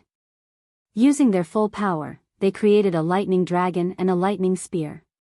Rumble. Roar. The two attacks reached Sia in the blink of an eye. But... boom. An invisible barrier seemed to surround her, preventing the attacks from touching her. The closer the dragon and spear got to Sia, the smaller they appeared, as if crushed by gravity. Then, it happened suddenly. The lightning dragon and spear were forcibly redirected to face each other. No. Stop. It was too sudden to react. Boom. A massive explosion followed, and a heavy pressure descended on the man and woman, knocking them out. The dust settled, revealing an even more bloodied Sia. It wasn't as easy as she made it seem. Facing both of their attacks put her under severe strain. When the attacks collided, her gravity barrier finally broke. Sia jumped back to avoid the aftermath, but a few bolts of lightning struck her feet. Tap. Tap. Tap. Sia walked to the golden bolt tree. With each step, blood flowed from her feet. The bloodied footsteps formed a stark contrast on the golden soil. Finally, those footsteps stopped before the tree. Sia raised her hand, and a force emanated from her fingertips. Whoosh! The branch holding the fruit twisted slightly, and the fruit shook before it was plucked by an invisible force. Then, Sia used her hand as the gravity target for the fruit. Instead of falling to the ground, the fruit fell into her palm. As a weak lightning arc entered her hand and tingled her, Sia remarked, "I'm not a lightning awakener." But, she softly caressed the fruit and muttered, "He is." The blood dripping from her fingertips stained the golden fruit, turning it a beautiful red. When Sia was fighting for the thunderbolt fruit, in a location far away, another fierce battle was taking place. Charles. You are a genius, but you are still too young. Give up, a reflection in the mirror said. A handsome face, blonde hair, and green eyes stared back. The reflection was his, but the words were not. Roar. The giant white wolf responded with a ferocious howl and slapped the mirror with its paw. Bah! The mirror shook violently but didn't break. However, the reflection in the mirror dissolved. Gree! The giant white wolf took a step forward in the narrow corridor. The walls were filled with mirrors of all sizes and types. Some showed him larger, others smaller, some taller, others shorter. Tap. Tap. Tap. Even a single step brought significant changes to the reflections. You know it better than anyone, Charles, a woman appeared in one of the mirrors. The white wolf looked into the mirrors. Except for the one showing his aunt, the rest displayed a path. Charles, your talent is built upon the blood of innocence. Your aunt is a murderer. Your father killed your own grandfather. Do you have even a bit of honor to proclaim you're on the side of good? The woman said, word by word. Gree. The giant wolf lowered its head. Its green eyes were forced shut as the man under the wolf underwent inner turmoil. Charles knew he was an asshole. He never denied it. He did a lot of bad things. He coerced people, beat them up, and even made the lives of a few people a living hell. But he never considered himself to be only that. Even he had a side he couldn't deny, a side that sincerely yearned for his father's acknowledgement and wanted to be the hero who saved humanity. A tiny portion of his heart remained untouched by the tragedies that changed him, the part that yearned for naive joy. But after everything, after losing the few people who mattered to him, Charles was willing to lose that side of himself. He was disgusted by his father's villainy, but as hatred filled his mind, he realized he wouldn't mind being a villain himself. For revenge, he'd smash every obstacle in his path. Varian, Sia, Enigma. Eye for an eye. Blood for blood. Life for life. Roar. Charles roared and raised his palm toward his aunt's reflection. His paw was infused with enough strength to bring down a mountain. Boom. But when it finally touched the mirror, instead of dissolving like the previous time, the image shot back. The giant wolf stumbled on its hind legs before quickly stabilizing. Whoosh. An entity emerged from the reflection. It looked exactly like his aunt and smiled like her. Charles, it said, pointing a finger at him. You are nothing compared to Varian. He grows so fast, so soon. Do you think you can still win? Roar. A giant wolf's head reached for her neck, about to bite her off. The reflection sidestepped, but the teeth still pierced through her neck. Paw. No blood came out, but a part of her neck was gone forever. Oh dear. Boom. The wind exploded, and shockwaves swept the narrow corridor. Only then did the sound catch up with Charles's speed. Roar. Charles jumped at the reflection again, his tail slapping it like a whip. The reflection tried to counter his superior strength by using his large frame against him and leveraging its high speed. But the corridor was small, and it couldn't do much. Boom! Boom! Boom! Exactly 33 seconds later, the reflection shattered and vanished. Rua, the giant wolf, panted softly, raised its head, and glanced into the mirror. Hundreds of white wolves gazed back, except one, the mirror from which the reflection had emerged. Whoosh! Without hesitation, the giant wolf leaped into the mirror, which was half its size. The moment its claw touched the mirror, the space around it twisted, and its entire body disappeared. The first thing Charles noticed upon landing in his new location was that he had somehow returned to human form. More importantly, he was in a room, a dining room. An old man sat in the main seat at the dining table. He was the legendary Caesar Xander, Julius's father and Charles's grandfather, someone Charles had never met. Now, this man, the sovereign he always admired, looked at Charles with a kind gaze. "Come now, little one, you're late for dinner." Charles's heart twisted.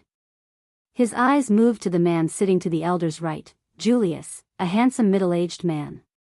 "Didn't you want to visit Mars for a vacation?" "I booked tickets, but we'll have only an hour, not counting emergencies." "Father," Charles finally managed to speak, but it felt like something was stuck in his throat. "No, don't give me that look." "1 hour is the best I can manage," Julius said with a determined expression. Charles tried to speak again, but his chest felt continuously heavy. Was he out of breath? No, surely not. Then, what was happening? Julius looked at Charles's expression and showed a helpless look. "I'm really sorry, this is the best I can do. To make up for it, how about a movie with you next weekend?" "Of course, it must be on Earth, so I can use the teleportation formations in case of emergency." Charles looked at his father before closing his eyes tightly. He tried his best not to let the tears fall. He knew he was in an illusion, one that revealed his heart's deepest desires. "Was it really so hard to spend a bit of time with me?" "Charles, are you all right?" A soft voice called out in concern. "Roxanna." She was sitting to the left of his grandfather and looked at him with worry. Charles opened his eyes and stiffly nodded at her. Roxanna sighed in relief before turning to Julius. "I told you, brother, children want their father to spend time with them, especially when they're young. But Rahi, my duty is..." "Young?" Charles was surprised. Now that he thought about it, they all seemed a bit older. "Big brother." An innocent voice called out to him. Charles's body stiffened, and he turned to the young boy sitting in a chair that was clearly oversized for him. The boy was only 10 years old, his eyes exuding the naivety and cheerfulness that adults often lacked. The boy patted the chair next to him and said, "Let's eat together." Tap. Tap. Tap. Charles moved towards the chair step by step. When he sat down, he realized that it was oversized for him too. Looking at his reflection on the plate, he realized he was just 12. "Now then, let's begin." Caesar Xander clapped his hands, and the dinner began. Charles didn't remember what they talked about, but he couldn't forget how they talked. The way Caesar stroked his beard in pride each time Narcissus shared his accomplishments in school. The way Julius and Roxanna bickered back and forth. The way Narcissus secretly gave him his favorite fruit candy from his plate, despite wanting it for himself. When the dinner finally ended, Charles had a big smile on his face. But tears continued to stream down his cheeks. "Little guy. Charles. Sweetheart. Be big brother." Everyone stood up from their seats and looked at him with worried faces. Charles took a deep breath and said, "Thank you." "Gotcha." The illusion broke, and a light orb flew into his hand. The light faded, and Charles felt a hard, cold sensation in his palm. Congratulations on clearing the trial. As the space around Charles twisted and he was about to be teleported out, he closed his eyes and recalled the short, dreamy dinner. Whoosh! When he opened his eyes, he was at the base of a brown mountain range. The cold wind ruffled his hair, and he no longer felt any warmth. Charles gripped the metallic treasure in his hand. "Young master." His protector greeted anxiously. "We have to start the journey now." Charles nodded, and the aura around his body rose. "I've lived my dream. Now, I have to live my reality." Shadow Guardians is a noble organization, Enigma said. "On the very first day I joined, I thought it was one of the many heroic groups that preached morals but were rotten at the core. Maybe because I had spent months with a terrible person like Roxanna, I had trouble believing humanity, other than Varian, had any shred of goodness left in them. So, I began to observe. I observed their training, their lifestyle, their doctrine, and more importantly, their actions. With each day, my prejudice broke down bit by bit. But I wasn't getting normal. I kept recalling Roxanna's last moments, the shock in her eyes, the blood spurting from her body, her final expression before she died. I enjoyed that memory with glee. Why am I becoming like this? Is it because of the anger that had been pent up in her since the torture began? I wondered if I had changed. Perhaps I did. I can't smile. My smile left me. I can't cry either. My tears dried up. I thought I was strong. After enduring the torture from her for all those days, I thought I was. But when I finally got the chance to sleep in my own bed, I realized I was scared. Did she lie? Or was it the truth? Was my existence really erased from the world? To hell with that. Was I removed from his memories? When that thought crossed my mind, I was on my feet. I didn't wait for even a second. I exited the secret realm and headed to our city. It had been a few months since I last visited this place. I hadn't seen him since I left for the academy. I wonder if he's doing fine. I wonder if he remembered me. Dawn fell. I waited outside his apartment. After my little investigations using my psychic powers, I learned that Varian recently started going to a training hall. I thought I couldn't smile anymore, but now, I can't stop smiling. Did he awaken? Did he finally come out of his depression? Did he? Creak. The door creaked open, and a young man stepped out. I quickly hid myself using a treasure. Even mid-awakeners can't find me with this, so I wasn't worried about Varian seeing me. But what a shitty day. He looked at the two suns and muttered as he walked to the elevator. His hair was disheveled, his eyes had dark circles under them, and even the way he spoke lacked any enthusiasm. It was like he was a living zombie. Woo. A muffled sound escaped my throat. Varian turned toward me, and I froze in place. His eyes looked at where I was standing, but he couldn't see me. So, he didn't react even when his eyes locked with mine. But I did. My heart pounded violently, and my chest grew heavy. I saw them clearly this time. His eyes. His eyes weren't bright. They didn't have hope. They were pitch black, like the night without stars, like his life devoid of any hope. He, too, was broken. A deep sense of sadness engulfed my heart, and before I knew it, I was sobbing. Varian, arg, I was really scared. I collapsed to my knees as tears streamed down my cheeks. It was horrible, it was a pain that ripped me from the inside. With each tear, I spoke more about the grievances I suffered.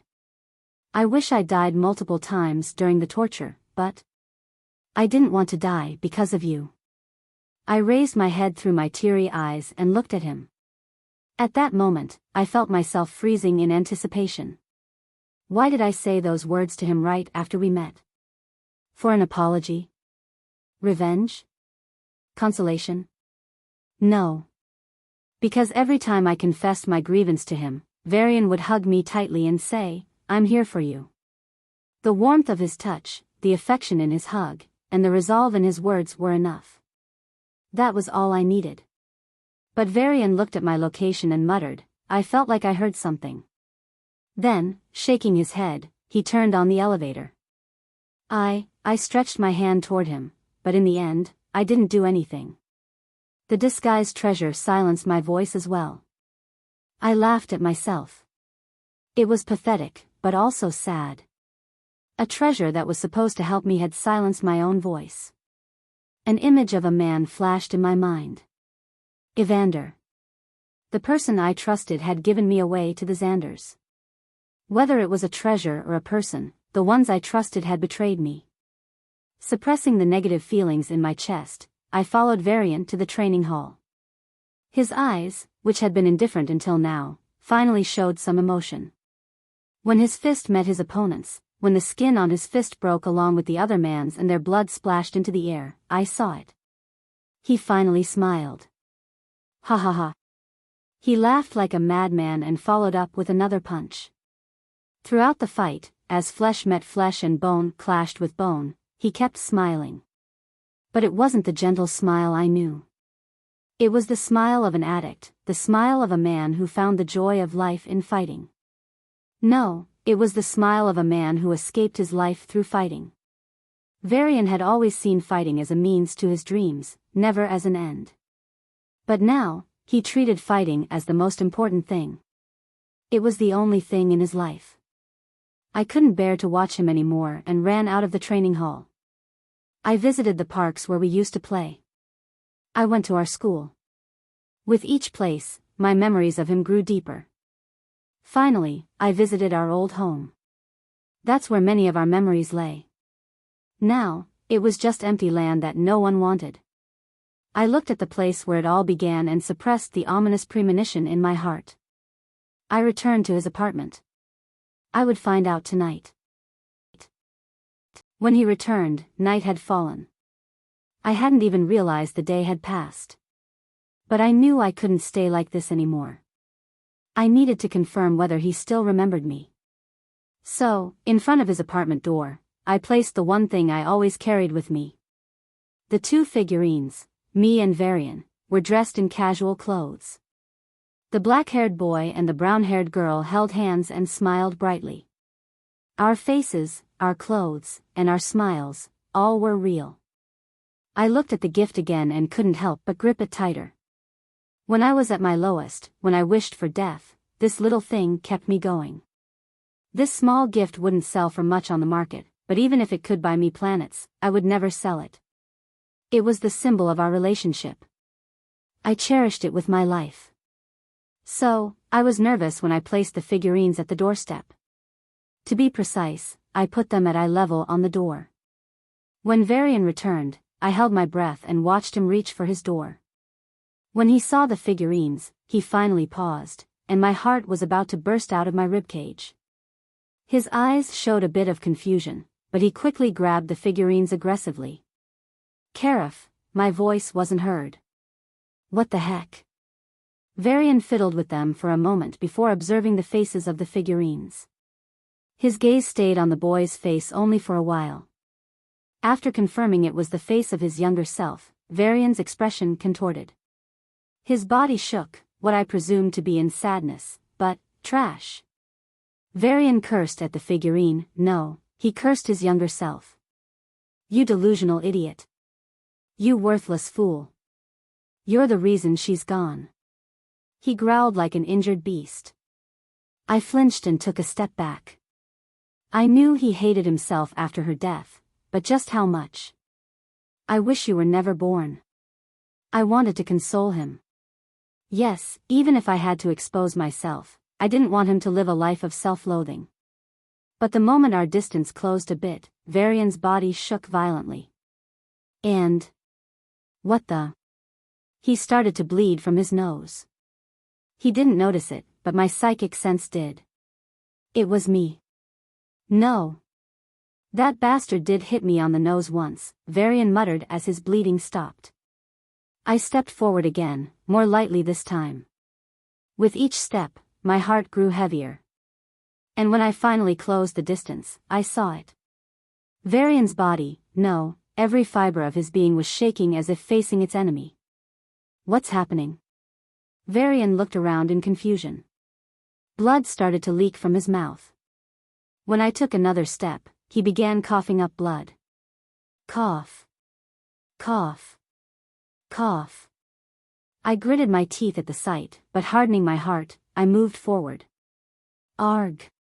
Varian's eyes turned bloodshot, and blood started to leak from his nose as well. I hurriedly stepped back and clenched my fists. My nails dug into my flesh, and my palms were bloodied. I knew now, his body was rejecting me. I didn't understand how this could happen, but more importantly, I didn't understand why it had to happen. The moment the question arose, I wondered if this world hated me. Why? Why did it have to be this way? No one could hear my question. Even if they could, no one had an answer. But I understood that Varian's condition wouldn't change. Something happened when Roxanna held me captive. My eyes suddenly widened as a realization struck me. His memory. When they erased his memory, did they also make his body reject me? It was a ridiculous thought, and I hurriedly shook my head. Even I knew it was impossible. Being a psychic myself, I could gauge what a sovereign psychic could do. Even with an artifact, Kreo couldn't control Varian's body. More importantly, Varian couldn't see me right now. How could his body detect me? This is beyond what sovereigns could accomplish. No artifact was capable of such a feat. Then, I looked at him again. The man who was as broken as I was. The secret to this change might be hidden in him. But if he really had such a big secret, why hadn't he awakened yet? No, it isn't certain that he lost his memories. I told myself. Even though Roxanna said she erased my memory from everyone, and she spoke with conviction, I still cling to that tiny bit of hope. So, when he dismissed the bleeding as a consequence of fighting and went back to viewing the figurines, I felt hopeful. This is. He shifted to my figurine. The figurine he sculpted with his own hands. The gift for which he wore bandages for a week. The present for which he risked being branded a pervert. The result of his blood, sweat, and dedication. I closed my eyes, waiting for him to call out my name. Please, just tell me you can remember. My heart sent prayers to the stars. Before Roxanna, I thought staying away from him was the best decision. But after my hellish life, I realized I didn't want to stay away from him anymore. What if I died the next day? At least, for as long as I'm still alive, I want to stay with him. He might still hate me, but as long as I can see him, as long as I can see him happy, I will be content. He's the only one I have. That's why, Varian, please don't forget me. My heart beats for you. Who the hell is she? He broke my heart. He really. Did I know her? I opened my mouth to cry, but it felt like someone had blocked the air in my chest. Pain. Deep pain I had never experienced burned through my heart. Even the worst torture Roxanna inflicted didn't hurt me this much. Not even close. Now, I cowered on the ground and started crying. Like an orphan abandoned by the world, I cried. Why, why is this happening to me? Yuck. I couldn't even speak anymore. But no matter how much I sobbed, screamed, and wailed, my cries didn't reach the man in front of me. As I knelt on the floor like a forgotten object, he denied my very existence. This stupid prank. Gotcha. The figurines crashed in front of me. No. I quickly, but carefully, held up the figurines with bloodied hands.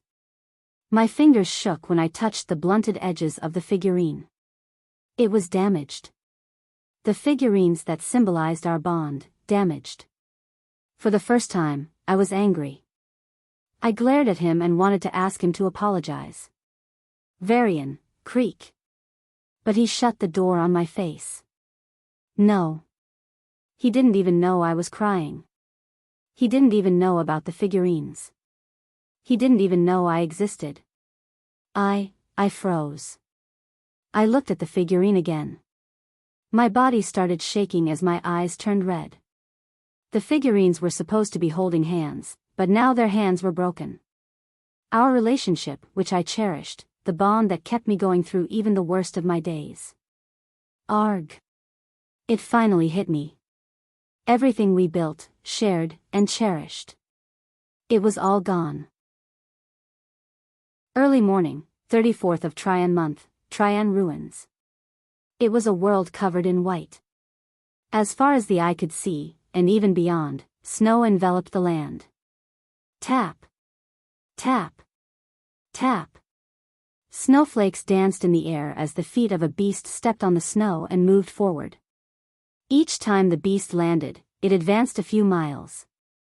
A few seconds after the beast left, sound finally caught up, and loud blasts filled the field. Boom. Boom. Boom. The cold winds on the snowfield were replaced by fast, hot, and explosive shock waves. When the beast's feet touched the snow, they exerted tremendous strength and lunged forward. Gotcha! Gotcha! Huge cracks began in the area and spread. From the clouds, it looked as if someone was simultaneously blowing away the snow with fierce winds, cracking the ice like cobwebs, and raising the temperature. Huff! Huff! It was a giant white wolf. Its snowy fur blended with the falling snow, and its powerful legs continued to dig into the ice to move forward. As the snow fell, only a pair of green eyes shone in the endless white. Roar!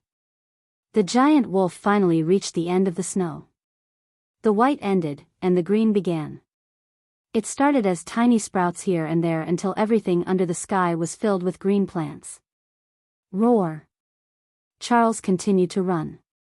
He was equally indifferent to the snow and the grassland, and remained indifferent to the swamps, savannas, deserts, and valleys he crossed.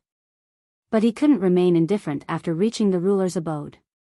To be precise, the entrance to it. The region, known as the Mystic Range, was a mountain range shrouded in mist. It was a mist that even level 9 senses couldn't penetrate. The only way to enter the region was through one of the 3 valleys.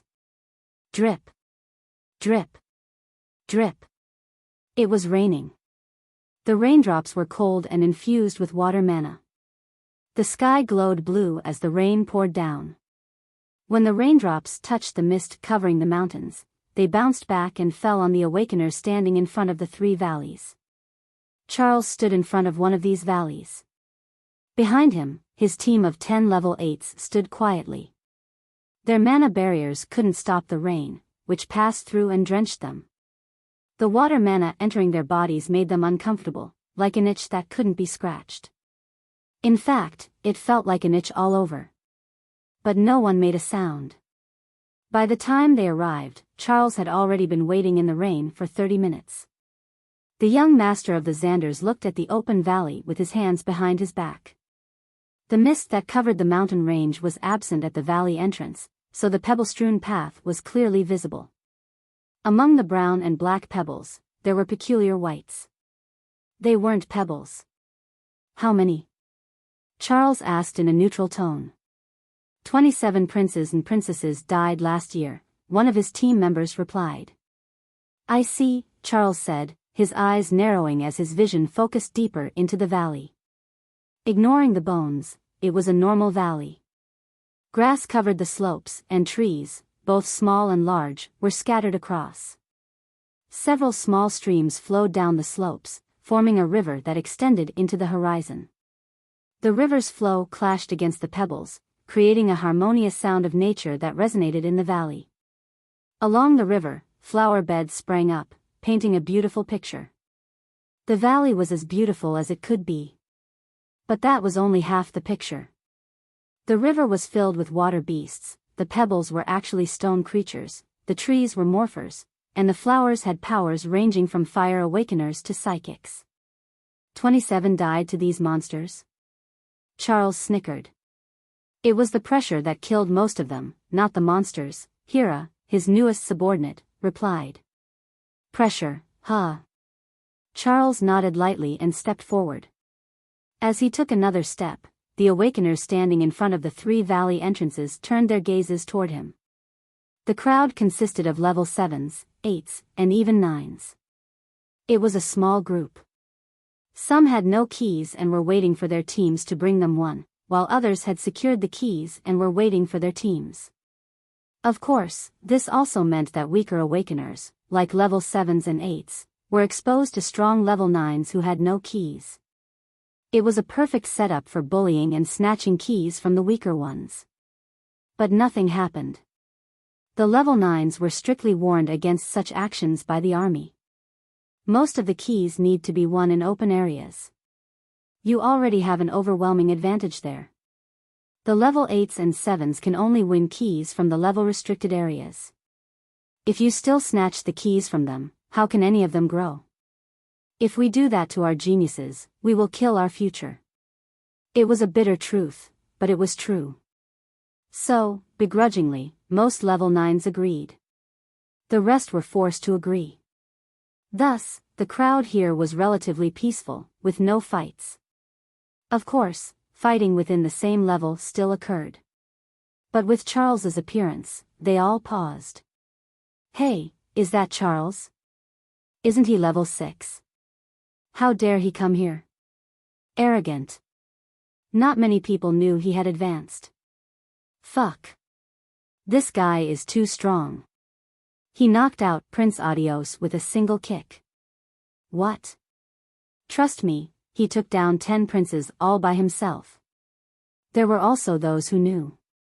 But why is he walking towards the level 8 valley entrance? For fun? Ting. When Charles was about to step into the valley, an invisible barrier blocked him. Only level 8s, huh? He took a breath and walked to the level 7 valley entrance. When he raised his foot into the valley, he wasn't blocked. Clearly, the valleys segregated the awakeners. But it wasn't out of kindness. Whoosh! The moment he stepped into the valley, a terrifying pressure enveloped Charles. His body shook violently, and he hurriedly channeled prana to stabilize himself. So, this is the pressure, huh? Charles's brows furrowed.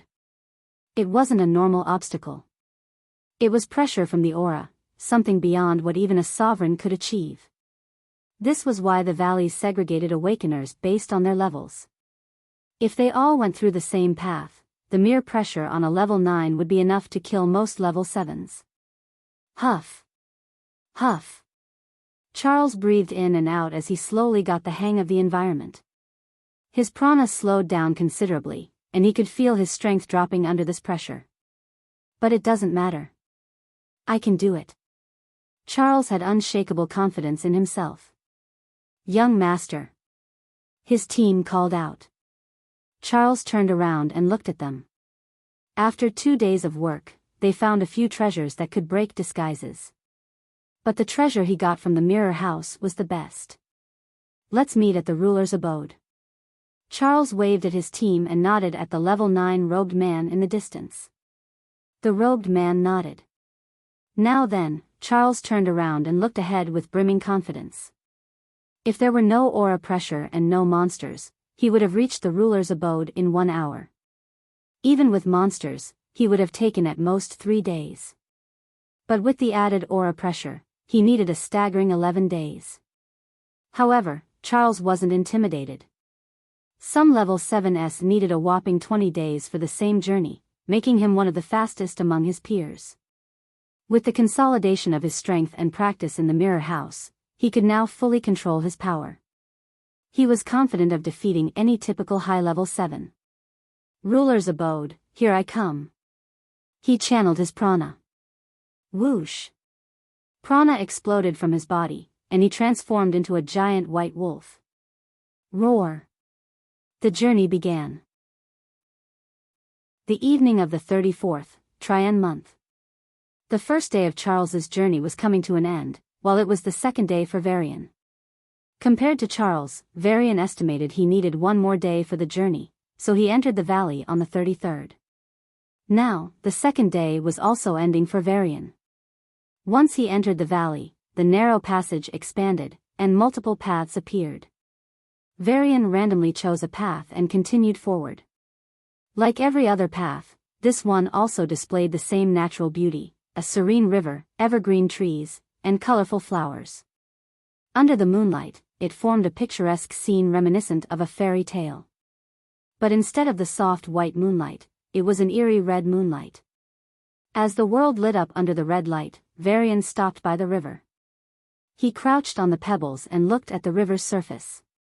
His face, or rather, his disguised face, was clearly reflected in the blue water. It was the face of a young adult in his 20s. Varian touched his cheeks. Originally, Boo managed to create some skin masks for him. Even level 7s couldn't detect any flaws in that disguise. But ultimately, he always used Enigma's disguise treasure. However, it was destroyed by Julius during the Gamma Expo. Without being asked, Enigma gave him another mask. It was just as good as the previous one. Even if level 9s checked him with their powers, they wouldn't be able to determine it was a disguise. "If you keep this up, I'll have to sell my own mask to fund you," she joked. It was rare, but Varian had no problem replying. "Really? Then I'll work hard," he said. "I'll tell Sia you're working hard to see the face of another woman," she threatened, but in a mischievous tone that even she didn't notice. "Heh," Varian smirked. "She won't mind if it's a 500-year-old grandma." "Say that again." The temperature of the room dropped to a freezing point. "Oops. I gotta go." Varian escaped. Recalling their conversation, Varian shook his head and smiled. His reflection in the lake, however, didn't shake its head. The red moonlight reflected on the lake, but the eyes of Varian's reflection shone blue. Splash! A hand reached out from the lake and grabbed Varian's throat. Shwa! The moment the hand appeared from the lake, the surrounding temperature dropped. When the hand reached Varian's throat, it changed into a claw with long nails and was about to pierce his windpipe. "This again?" Varian gripped the hand. It was cold, slippery, and pale blue. Swish! The wrist of the hand turned into water and traveled to the palm, from which the long nails joined. Whoosh! The nails elongated instantly and touched Varian's skin. Ting! The ice blue nails made the sound of metal clashing as they touched his skin. The hand stopped at the unexpected result. "Re?" A shriek came from the river. "At least you tried," Varian sighed and grabbed the blue hand. Twish! His hand turned into a branch and forcibly absorbed the water. Then, he looked at the river and raised his hand. An invisible force gathered in his palm, telekinetic force. Varian folded it into a mass. With each passing second, it grew heavier. At first, it was the size of a soccer ball. Then, it was a bike. Soon, it became a car. Before long, it turned into a bus. Finally, it reached the weight of a mountain. This will be enough," Varian muttered, pushing his palm toward the lake. Boom! The river was forcibly split. On either side, there was water, but a huge gap remained in the middle. In that gap was a strange frog. Grok! It stared at Varian with an open mouth. This man had escaped its assassination so easily.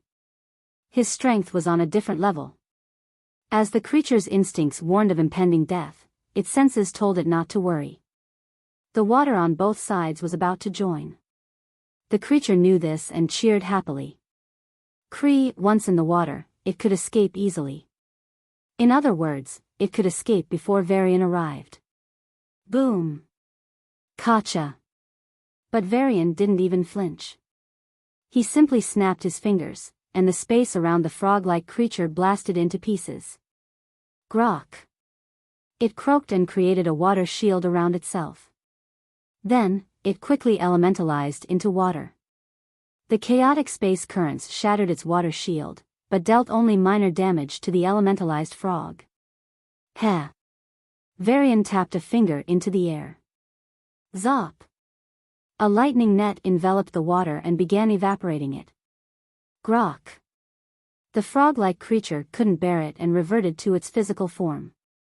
As the lightning started to burn it down, the frog launched its final attack on Varian. Shwa! A surge of water mana shot out from its body, enveloping Varian and freezing him into a block of ice. The frog itself was burned to ashes. Suah. The river reconnected, and everything seemed normal. Except for the block of ice at the riverbank. Inside the ice block, Varian closed his eyes and channeled his water mana outward. However, it was incredibly difficult for two reasons. First, he was trapped by the water mana of a high-level 7 beast, even though it was a novice. Second, and more importantly, the aura pressure in the valley. This pressure affected his aura, which permeated his entire body. Compared to high gravity or solidified space, this was worse. It directly impacted Varian's ability to channel his auras, like dragging a bag with an additional weight attached. This aura pressure prevented many awakeners from using their full strength, often resulting in their deaths.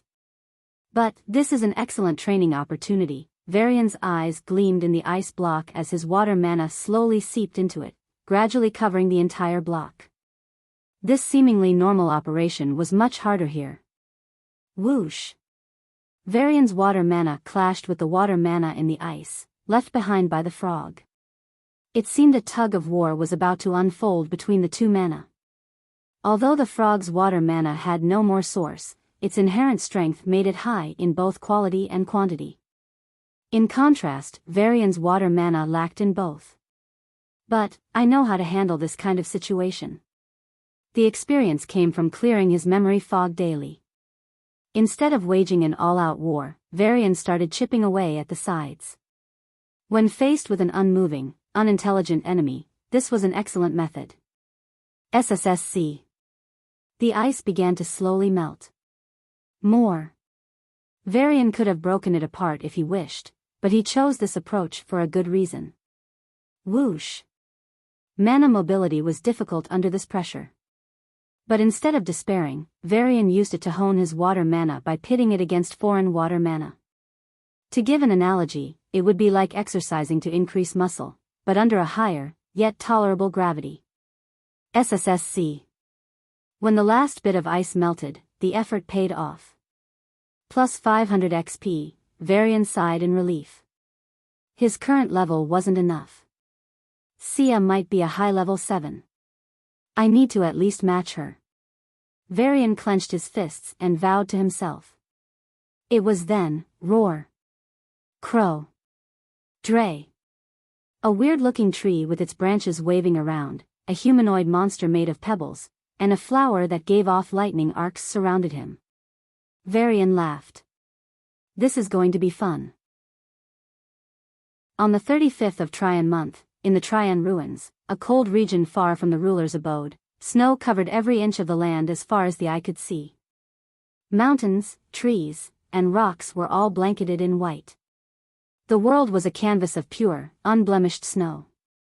On a frozen lake, a figure in black moved gracefully, like an ink brush on paper. The figure's movements were erratic yet precise, never once touched by the hundreds of ice spikes shot at her. You aren't even a princess, a man and a woman suddenly appeared on the snowfield, standing between the figure and the center of the lake. Their eyes were filled with hostility as they glared at the woman in black. Apart from her brown hair and golden eyes, her face was obscured. They understood her preference for disguise, so they asked her to prove she was a princess, without revealing her identity. She didn't. This made the bitter rivals join forces. As prince and princess, they knew their roles in the Federation, to grow strong as quickly as possible and become pillars of humanity. Every prince must be at least level 7, but not all level 7s are princes.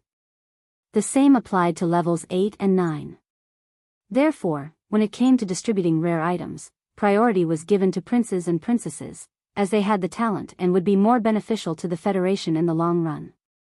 This unity against non-princes was evident even now. We are all fighting the Abyssals. I don't want to hurt you too much. Leave, the princess said sternly. Despite being a high level 8, she didn't push too hard. She preferred fighting Abyssals over humans. Therefore, all her attacks until now were intended to lightly injure the woman and scare her off. But, for your attitude, I won't kill you, the brown-haired woman said lightly. A strange silence filled the ice lake. The woman with the covered face didn't care about the silence and looked past the two to the center of the lake. An icy blue orb floated at the center, surrounded by the corpses of a dozen snowy white wolves. Even the blood that pooled beneath them and froze was white. By the time she arrived, the wolves were already dead. But that didn't make the treasure theirs. "Looks like I have to teach you a lesson," the princess said, raising her hand. A huge ice dragon materialized above her.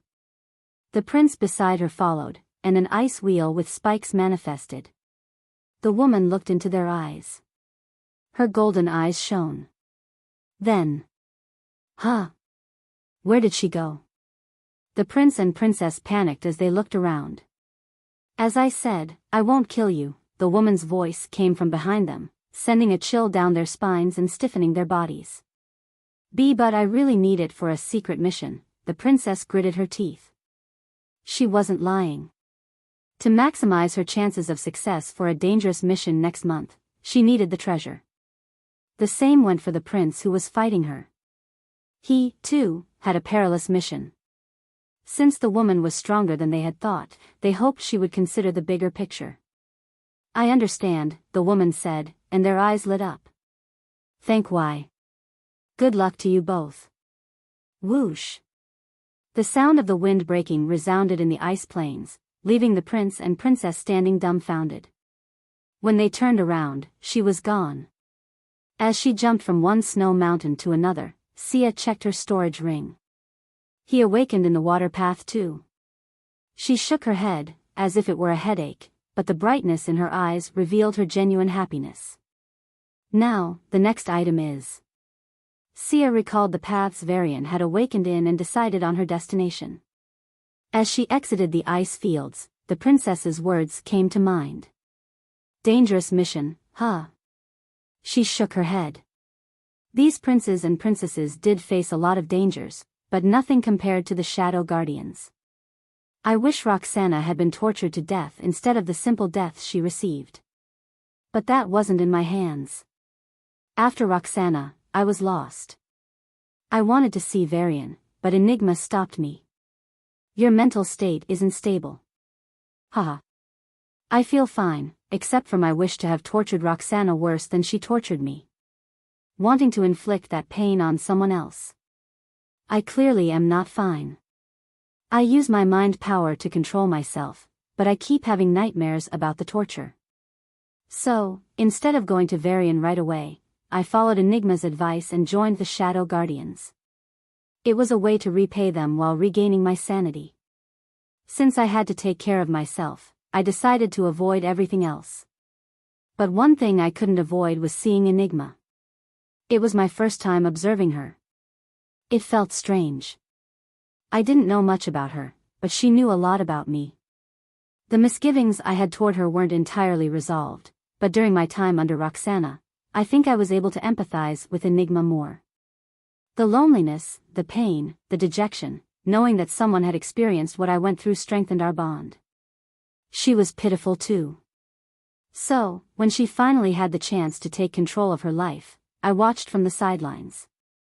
After sleeping for 500 years, she woke up. I wondered what she would do. My expectation was that she would try to use the hybrid memories and return to the place she was born. Of course, that was impossible, but still. Her answer surprised me. Save the world. She wanted to save this world. This world? This cynical, inhumane, and brutal world? The same world in which Roxanna was born. I hate this world. The first thing I wanted to tell Varian after meeting him was that the world he trained so hard to save was full of filth, that it wasn't worth it. Perhaps that's why she stopped me from meeting him. For a short time, I strongly disagreed with Enigma's views. But everyone here, practically every single person, agreed with Enigma. In fact, they all wanted the same thing, to save the world. When I joined the academy, I was the same. But now, rationally, I know the world isn't all evil or good. But I don't think the scar Roxanna left on me will ever go away. The fact that I would carry this trauma into my life scared me more than the trauma itself. I didn't know then, but I was lucky. I was lucky that Enigma knew me better than I knew myself. What happened later was nothing short of a miracle. Enigma started taking missions. She saved people from terrorist attacks, killed the Order members, and hunted the traitors. Naturally, I watched everything she did. I had to. She didn't even let me sleep.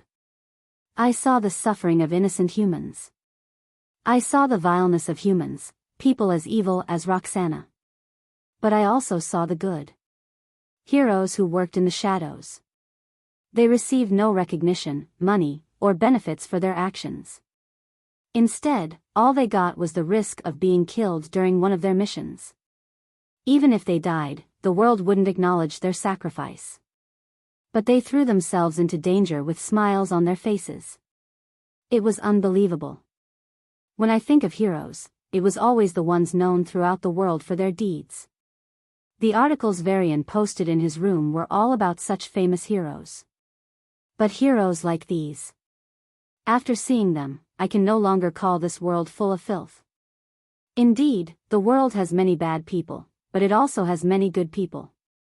I only saw the vile darkness in this world, ignoring the noble light.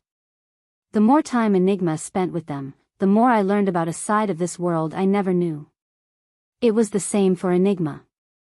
In fact, with each mission, she kept going above and beyond. It was almost like she was competing with her former self. Sometimes it was good, but other times, it ended in serious injuries.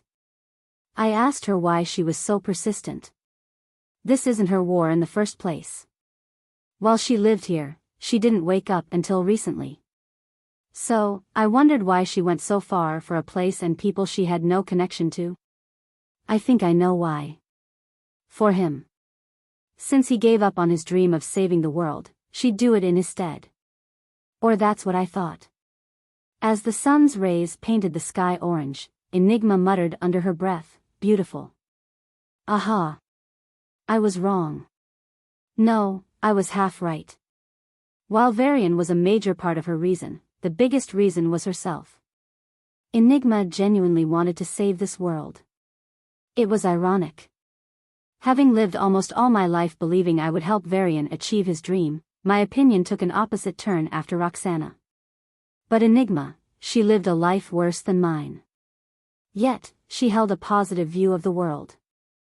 I can't understand her, but I can feel her. Even though her eyes seem indifferent, she grows happy watching something as common as a sunset or sunrise. No, sunrise and sunset aren't very common. Under Roxanna's rule, I couldn't see a sunset or sunrise for a long, long time. It was so long that I forgot the beauty of such a normal, yet spectacular scene. So, I watched the sunrise with Enigma. Beautiful, I gasped. I see, so this is how Enigma felt. After all, she couldn't see it for 500 years. 9 days before the entrance to the ruler's abode, on the 36th of Tryon month, in the Tryon ruins. In one of the many small sectors of the valley leading to the ruler's abode, it was dawn, and the two suns' early rays were about to touch the ground. Suddenly, a colossal tree shook violently and began to morph. Its numerous branches turned slender but tough, and the tree shook again. The branches that had been protruding at different angles from the tree now aligned themselves horizontally, equidistant from each other. The leaves on the branches expanded, and as they came into contact with each other, they seamlessly joined. The branches grew longer, and the leaves expanded further. Before the sun's rays could reach the ground, they encountered a giant umbrella spanning several miles, created by the tree. But it didn't stop there.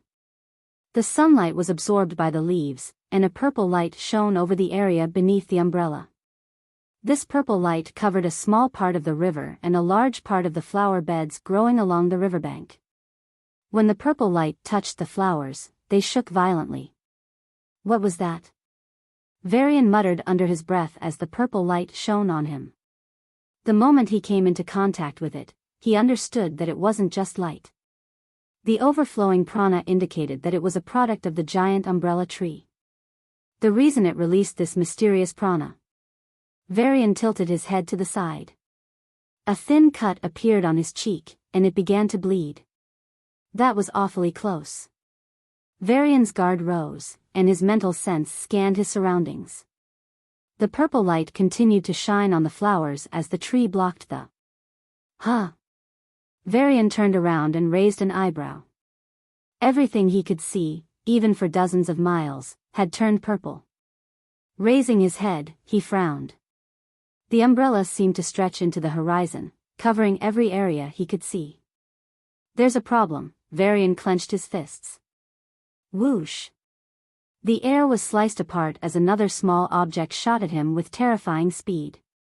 Despite covering nearly a few dozen miles around him, Varian's mental sense couldn't detect where the object came from or what it was.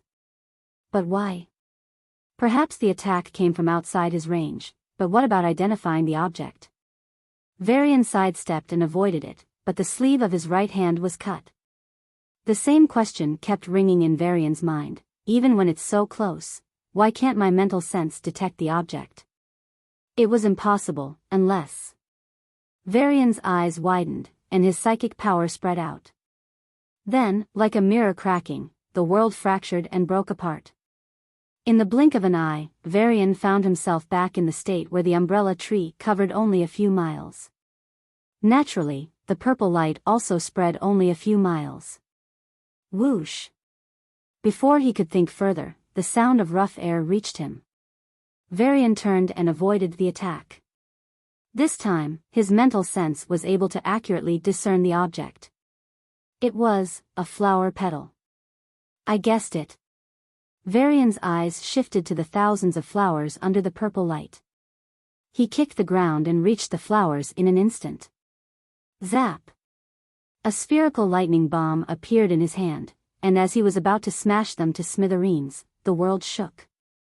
The purple world turned white, and Varian found himself in a space of endless white. Illusions. Those flowers weren't morphers, but psychics.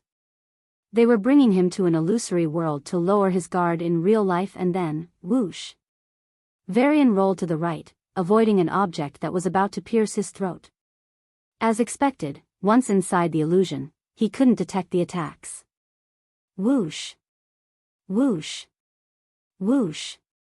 Varian was forced to rely on his instincts and physical senses to trace the real attacks while trapped in the illusion. Several cuts appeared on his body. Even in his planty form, they healed slowly. The petals were poisoned. While his planty form could withstand small amounts of poison, once the threshold was exceeded, he would be overwhelmed. This can't go on. Varian narrowed his eyes and blocked his mind with psychic power. The world crumbled, and he found himself far from the flowers. Varian's mental sense quickly identified the flower types. One was psychic flowers, and the other was plantimorphers, attacking him with those poisonous petals. Can I just teleport? Varian channeled his spatial power and locked onto the area right above the psychic flowers. But, when he teleported, he ended up even further from the psychic flowers. They were really messing with his sense of direction. Varian clicked his tongue and turned to the planty flowers. A lightning spear began to form, but before it could materialize, mental attacks from the psychic flowers struck him, and the spear dissipated. Fuck! Whoosh! Whoosh! Without delay, the poisonous petals followed. 10 more minutes passed, and Varian's expression turned gloomy. He tried to escape, by sprinting away or even teleporting, but nothing worked. The psychic flowers managed to manipulate him despite his best defenses. To be honest, it was strange. Despite outnumbering him, they were all level 7. So, how did they bypass his mental barrier? Varian's brain churned as he searched for the answer. As the poisonous petals left more marks on his body, his planty path struggled to suppress the poison. The psychic plants continued to drag, or at least tried to drag, him into the illusion. Thankfully, he resisted.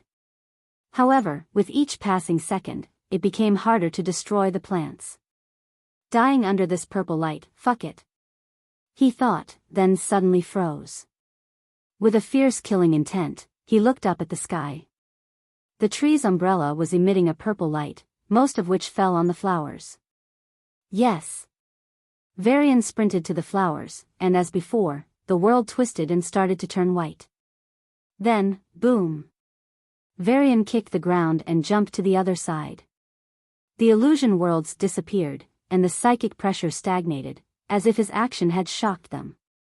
Varian flew a few hundred meters high and reached the giant umbrella tree. As he inched closer to the top of the tree, Varian's mind raced. I'm not sure what this tree is doing, but... He raised his hand and clenched his fist. It is the central piece of this battle. In the overwhelming purple, a defiant golden light shone brighter and brighter until it enveloped Varian's whole body. He shone like a star in the purple world. Whoosh! Varian used his telekinetic power to push himself toward the tree, enveloping his hand in a solid space glove. Then, he pulled back his hand and punched with all his strength. Boom! It all happened in the blink of an eye. When the psychic flowers recovered from their surprise, Varian was already punching the tree's canopy. The flowers trembled, and their mental power reached Varian instantly. They were determined to stop him at any cost. Varian knew this too. He also knew that facing so many psychic flowers, he had no way to avoid their mental attacks. He would be drawn into their illusory world. Once inside, the psychic flowers would attack his mind to disrupt his attacks. Even if he managed to hold on to his attack, his sense of direction and distance would be twisted beyond repair. So, once in the illusion, even if Varian managed to punch with half his strength, he wouldn't be hitting the tree but empty air. Facing this situation, there wasn't much he could do. The mental barrier he set up was easily bypassed by the psychic flowers for some reason. There's only one way. Varian spread his psychic power to specific parts of his mind and watched as the foreign psychic power entered. Whoosh! He was quickly dragged into a world of blue, and his punch abruptly slowed down. Then, the world spun violently as Varian, who was on his way to punch the umbrella in reality, was forced by the psychic flowers to deviate from his target. They should have succeeded, but the psychic power in Varian's mind came into play at that moment. It took control of his body and refused to change the course of his punch. So, under the horrifying screams of the flowers, Varian's punch, now containing only 30% of its initial power, struck the giant umbrella. Gotcha! It broke it into pieces. The purple light started to fade as natural sunlight began to replace it. Ha! Varian woke up from the illusion and glanced at the flowers below. Every morpher flower shone with a purple light and charged their final attack against him. As Varian tried to teleport, the psychic flowers attacked his mind, preventing him from doing so. As a result, Varian found himself descending from a height of hundreds of meters, about to be targeted by the morpher flowers. It would be very dangerous to take so many poisonous attacks, Varian thought with a frown, but he soon relaxed. Just as the flowers were about to land their final attack and gravely injure Varian, something happened. The giant plant umbrella completely collapsed, allowing the sunlight to finally reach the flowers. Zzzzz. The flowers stopped abruptly as if they were frozen. Varian landed on the ground gently and looked at the tree and flowers with a look of realization. It was a relationship of symbiosis. The flowers needed a specific type of light to function, and when they did, they were very powerful. The tree provided them that very light. This is the end. Varian raised his hand into a knife and slashed at the tree. It was a simple slash in the air using his physical strength, but the result was a very sharp shockwave. The shockwave, in the shape of an arc, reached the tree in the blink of an eye and, upon contact, split it into two. Before he knew it, Varian's physical prowess had reached a terrifying state. A single gesture was enough to deal terrifying damage. The flowers. Varian turned around and glanced at the flowers. He snapped his fingers. Ka! An invisible force uprooted the flowers and ground them to pieces. As the battle ended, Varian sighed deeply. A blue screen lit up in front of him, as if it had been waiting all this time. Plus 400 XP. Plus 500 XP. Right, Status. Superhuman level 7, 0.5k/10k. Space level 7, 0.5k/10k. Lightning level 7, 0.5k/10k. Plenty level 7, 1k/10k, plus 400 XP. Psychic level 7, 1.5k/10k, plus 500 XP. Macrokinetic level 7, 1k/10k. Water level 7, 0.5k/10k. Yesterday's fight had improved his paths considerably, but today's results weren't too bad. If Varian could, he would prefer staying here and fighting, but to reach the ruler's abode in time, he had to keep moving. Planty got 100 XP more than Psychic, HM. Varian glanced at his body and noticed the cuts everywhere. Even though the battle was over, he was still fighting a fierce poison. As the mainstay of the fight, the Planty path naturally saw the most improvement. However, Varian was more pleased with the improvement in his psychic power. He looked around and noticed the desolate surroundings. But, unwilling to risk it, he dug an underground cave beneath the tree and jumped in. Then, he closed his eyes and spread his psychic sense inward. It quickly reached the memory palace in his brain and found the area of his sealed memories. A gray fog surrounded his memories of Sia. However, compared to the first time he saw it, the fog was visibly weaker. 66% fog left. Varian entered the ruins on the evening of the 30th, and the next day, he reached level 7. As a level 7 psychic, he excitedly entered his memory palace to clear up the gray fog. He remembered the notification from that day clearly. 90% fog left. But when he was done, the notification changed. 88% fog left. 2% per try. His current prowess allowed him 2 such sessions every day without damaging his mind. Thus, 2% per each session. So, from the 31st onward, Varian was able to reduce the fog by 4% each day. According to that calculation, the fog should have started at 70% today and, after his 2 sessions, it should have ended at 66%. However, 66% fog left. The notification clearly implied that at some point, Varian's speed had improved. As his psychic power nibbled away at the edges of the gray fog, the sealed memories began to resurface. Out of those countless memories, one particular memory drew his attention. But before Varian lost himself in the memory, a notification sounded. 63% fog left. 36th of Senial month. It was exactly 1 month before his birthday. Varian wasn't the type to remember such things. But it was impossible to forget this time since a large event was scheduled for the evening. I am excited. Varian grinned as he took another spoonful of breakfast. Baked beans, grilled meat, and a lot of veggies. The way he ate clearly showed he enjoyed the food. You'll choke, eat slowly. Sia rebuked him lightly and resumed eating. But I'm too excited. Varian declared, louder this time, and grabbed the veggies. And I swear, even Mom can't make veggies this tasty. Sia looked at him gobbling the food and rubbed her forehead.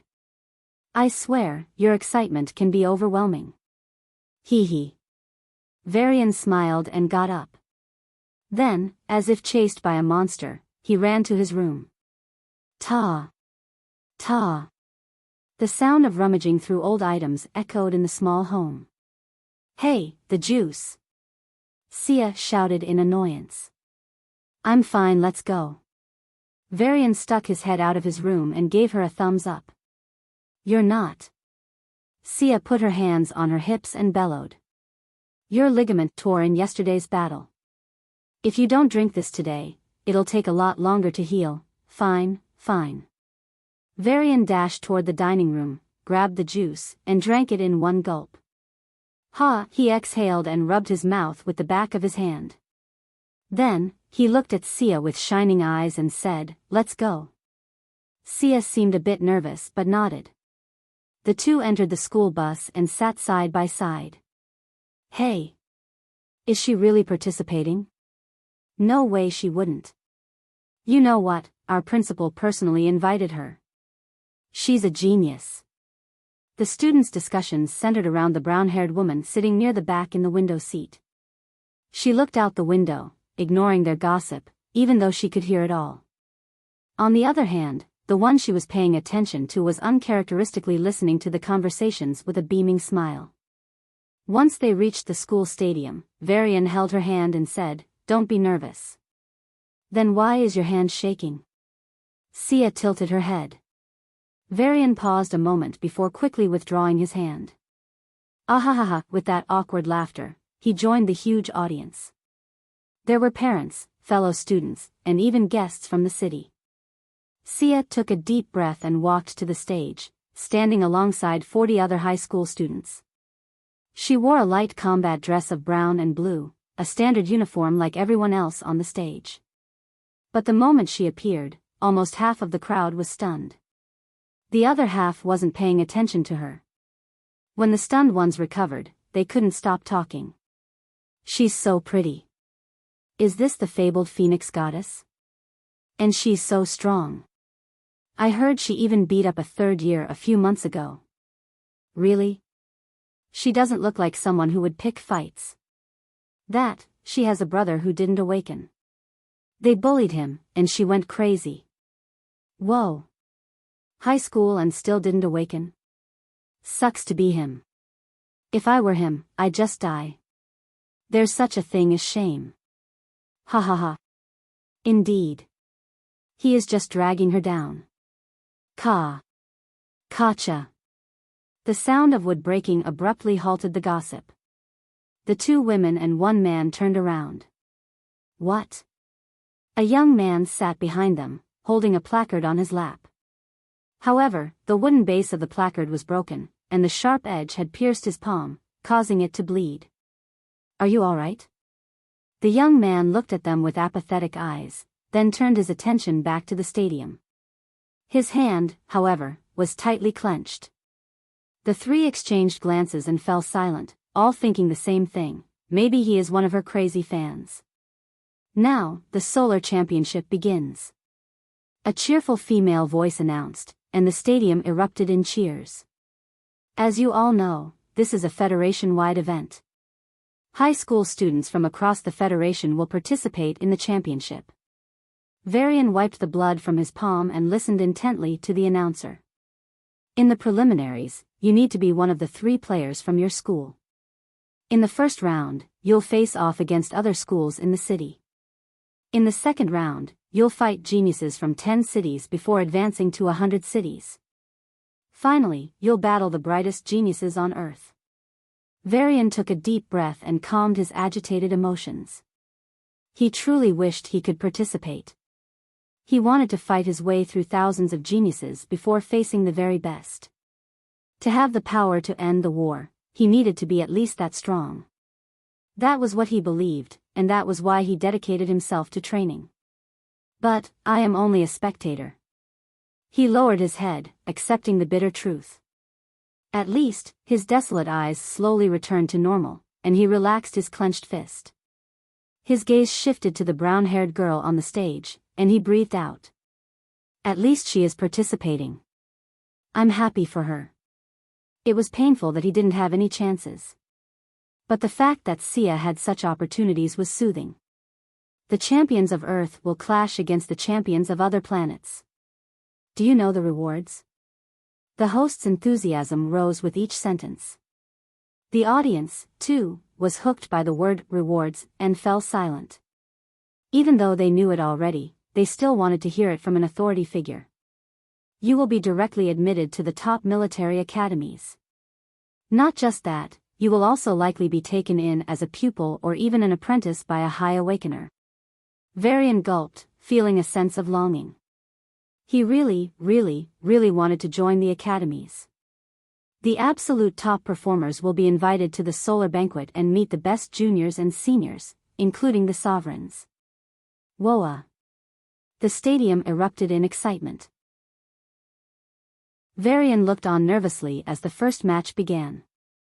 He wasn't worried about the 2 boys who climbed onto the stage, but about the safety mechanisms. I hope there's no malfunction or she'll be in danger, he thought. Of course, the chances of such a thing happening were close to nil. But still, Varian was worried. First match. Neil vs. Dassel ***. Neil was a fire awakener, while Dassel was a body awakener. As third-year students, they were both at the peak of level 1 and on the verge of reaching level 2. Still, they were only level 1s. So. Fireball. Illusory cicada steps. Neil's hands lit up with fireballs, and he shot them at Dassel. Dassel, on the other hand, moved erratically and avoided the fireballs. Paw. Paw. Paw. The white stage now had burn marks but was otherwise fine. Super fireball. Neil raised his arms and started accumulating his mana. A huge fireball began to form over his head. Dassel kicked the ground and, in an instant, covered the distance between them. Then, he punched Neil with all his strength. Mountain-shattering fist. Neil hurriedly sidestepped to the side and threw the incomplete fireball. Boom! Dassel swirled at the last moment and managed to dodge it, but not without taking a burn on his back. Since the combat uniform was a small-grade treasure, it remained intact. However, it didn't reduce the damage he suffered in any way. Thus, blood from his burn injury dyed Dassel's shirt red. Arg! Dassel was at an incredibly close distance to Neil. As a body awakener, the position was in his favor. If he just punched now, Neil wouldn't be able to dodge. But it hurts. Dassel was overwhelmed by the pain. He grew up like a flower in a greenhouse and never experienced such pain. So, when he finally did, it hindered him greatly. Fuck why, when he finally regained his senses and raised his fist in revenge, a fireball hit him in the chest and sent him flying. Arg! It hurts. Neil wins. Wonderful, right? Neil, right? He is awesome. His fire mana must be abundant. And more importantly, he was clever enough to change his tactics according to the situation. Varian rolled his eyes at the enthusiastic talk around him. Seriously? He leaned back in his chair and eyed the two guys who just fought. They're both amateurs. Squinting at the winner, he shook his head. Neil wasted too much fire mana. That super fireball was totally unnecessary and makes him vulnerable during a life-and-death battle. Does he think his enemy will actually give him a chance to finish his spell? Then, he turned to the wailing loser. This guy, he's the kind I despise the most. He must be from a rich family to grow up that pampered.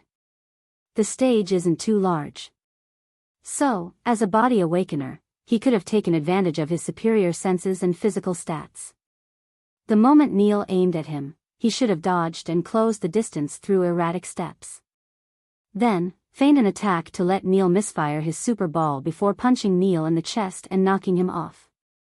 Varian's combat experience was so vast that the fights every high schooler cheered for became child's play in his eyes. But, looking at his hands, Varian smiled wryly. I have the experience, but I have no power. Next match, Sia vs. Rose. Varian's back straightened, and his gaze intensified. Sia and a girl with red hair walked onto the stage. From the golden sparks that emitted from her fingertips, it was clear that Rose was a lightning awakener. You can do it, Sia. Fight. Lightnin', Rose raised her hand to summon a lightning bolt, but she paused abruptly, as if her mind had gone blank. Shwa. The air was torn as a whip coiled around her neck. Wah! When she came back to her senses, she was one snap away from a broken neck. Sia wins. Yes. Varian exclaimed, but it wasn't just him. Hundreds of voices in the stadium echoed the same sentiment. She had a huge following in the school. There was even a Sia club. Now, the fans began to earnestly praise her. One by one, placards shone with messages. Sia is an angel. Sia, the winner of this championship. Sia is unstoppable. They praised her relentlessly. Her fan club was a bit crazy, but at least the placards they brought were impressive. Varian looked at his own placard. Compared to the fancy and shiny ones, his was made of wood and looked very shabby. He felt a bit discontent, but still, he raised his placard.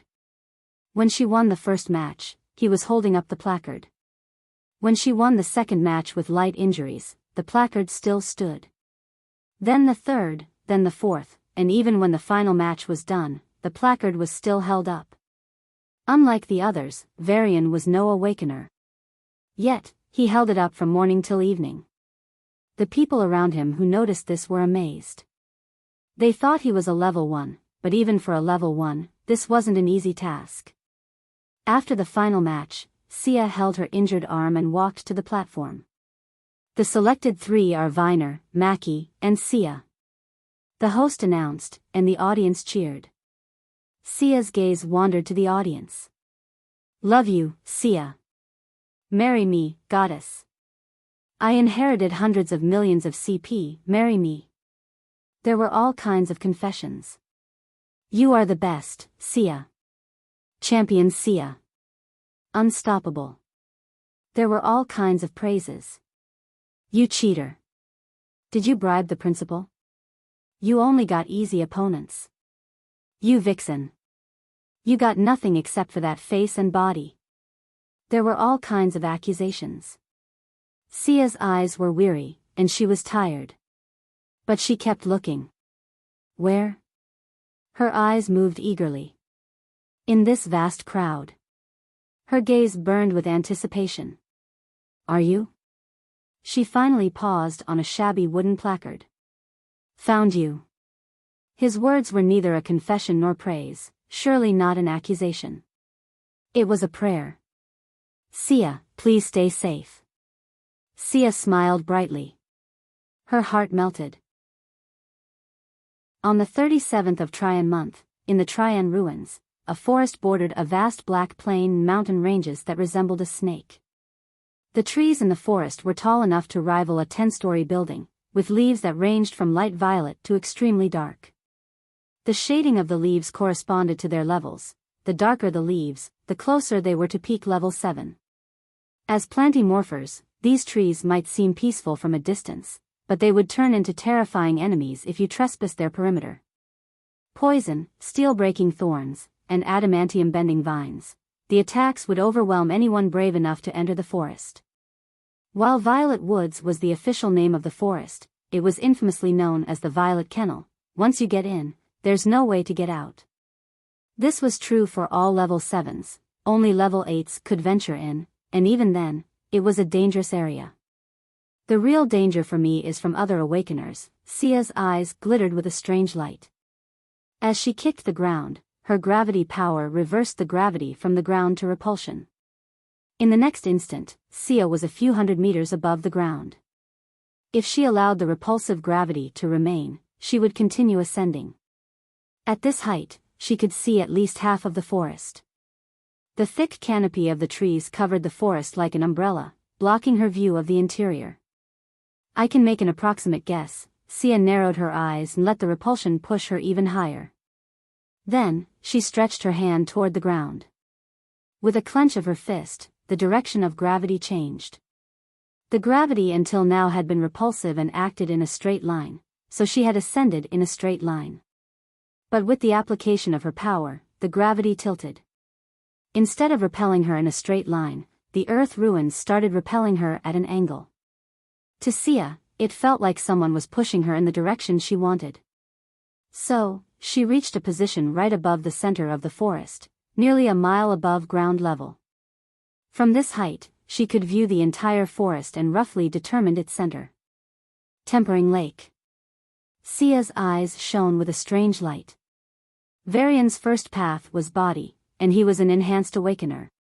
She didn't know if he would become a superhuman awakener or an extreme awakener after reaching level 7. I don't even know if he reached level 7. Sia smiled wryly. She felt that she deserved the pain she was feeling. The condition she set for him was to meet her in the ruler's abode. When he entered the earth ruins, Varian was only a peak level 6. So, her condition was ridiculous. Even if he had the confidence to reach level 7, how could she expect him to obtain a key when so many talented princes and princesses had failed? It's almost as if I want him not to meet me. Sia's shoulders slumped, feeling a weight pressing down on her. It wasn't incorrect, she didn't want him to meet her. She had already broken him. She wanted her memory of him to be a bright young man whose eyes were full of hope, but even if she tried, she couldn't forget the blank, hopeless gaze he had that day. Whenever she recalled that sight, her heart ached. If they met now, instead of a gaze devoid of hope, she'd see something worse, a gaze filled with hatred. What worried her most was that such hatred would ruin Varian's life, which he had barely managed to rebuild after a lot of effort. She feared she would be destroying his peace, his happiness, and his past. The more eager he became, the more scared she grew. So, despite her feelings urging her to meet him, Sia's rational mind imposed a ridiculous condition for that very reason. Now that she had taken care of her rational mind, she was acting on her feelings and preparing for their reunion. I know there's a very low possibility of him making it, but if we do meet, I want to at least give him a gift. It was a bit childish, but Sia didn't mind. If it were a year ago, she would have tried her best to get him special potions to help with his awakening. Or even better, she would have earned enough money to hire an adventurer team to escort him into a dungeon. But only 1 year had passed, and everything had changed. Varian was no longer the boy who trained to awaken and was held back by his family's financial conditions.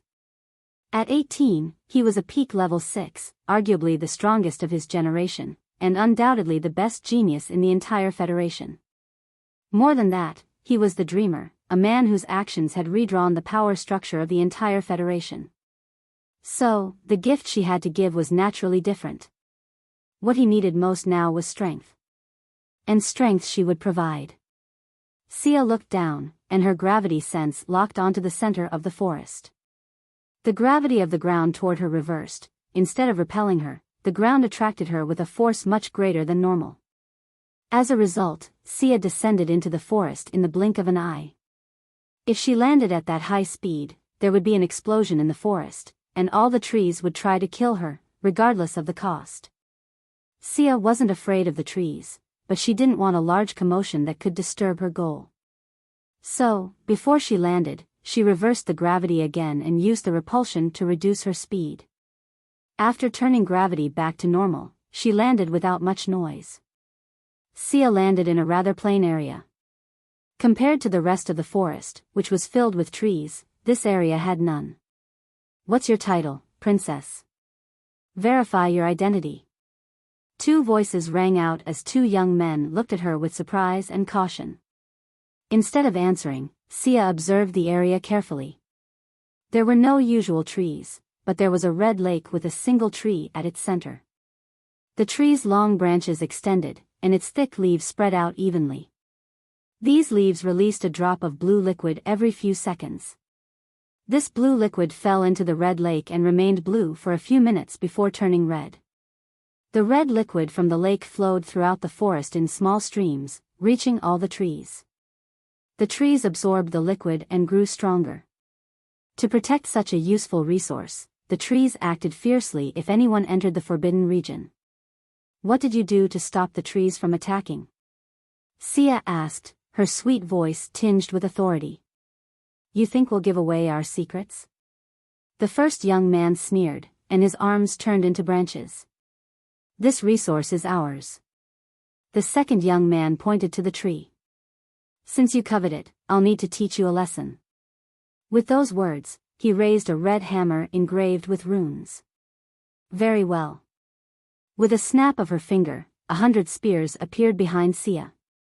With another snap, the gravity between the young men and the spears rose to a terrifying level. Whoosh! The spears tore through the air and reached the pale princes in the blink of an eye. Huff! Huff! The 2 young men knelt on one knee, clutching their injured shoulders and abdomens. The ground beneath them was completely cracked, and a deep crater had formed where they stood. With each passing second, they sank deeper into the ground, and the crater continued to expand. Grah! Despite their best efforts, the young men couldn't stand. The gravity pressing down on them had increased to a ridiculous degree, pulling them as if they were holding 100 mountains by a rope. Even for level 8s, it was terrifying. Splash. Blood continued to spill from their injuries. Even their healing potions weren't functioning properly under this immense pressure. However, the young men felt lucky. She isn't trying to kill us. She didn't ask us for the treasure we used to isolate this area from the forest. Indeed, they had borrowed a treasure from their seniors, which allowed them to completely isolate this area from the rest of the forest. Otherwise, when Sia landed here, the nearby trees would have sensed her and tried to attack. As a level 8, she could have killed them easily. But that fight alone would have caused more commotion, attracting more trees. From there, it would have snowballed into a battle against the entire forest.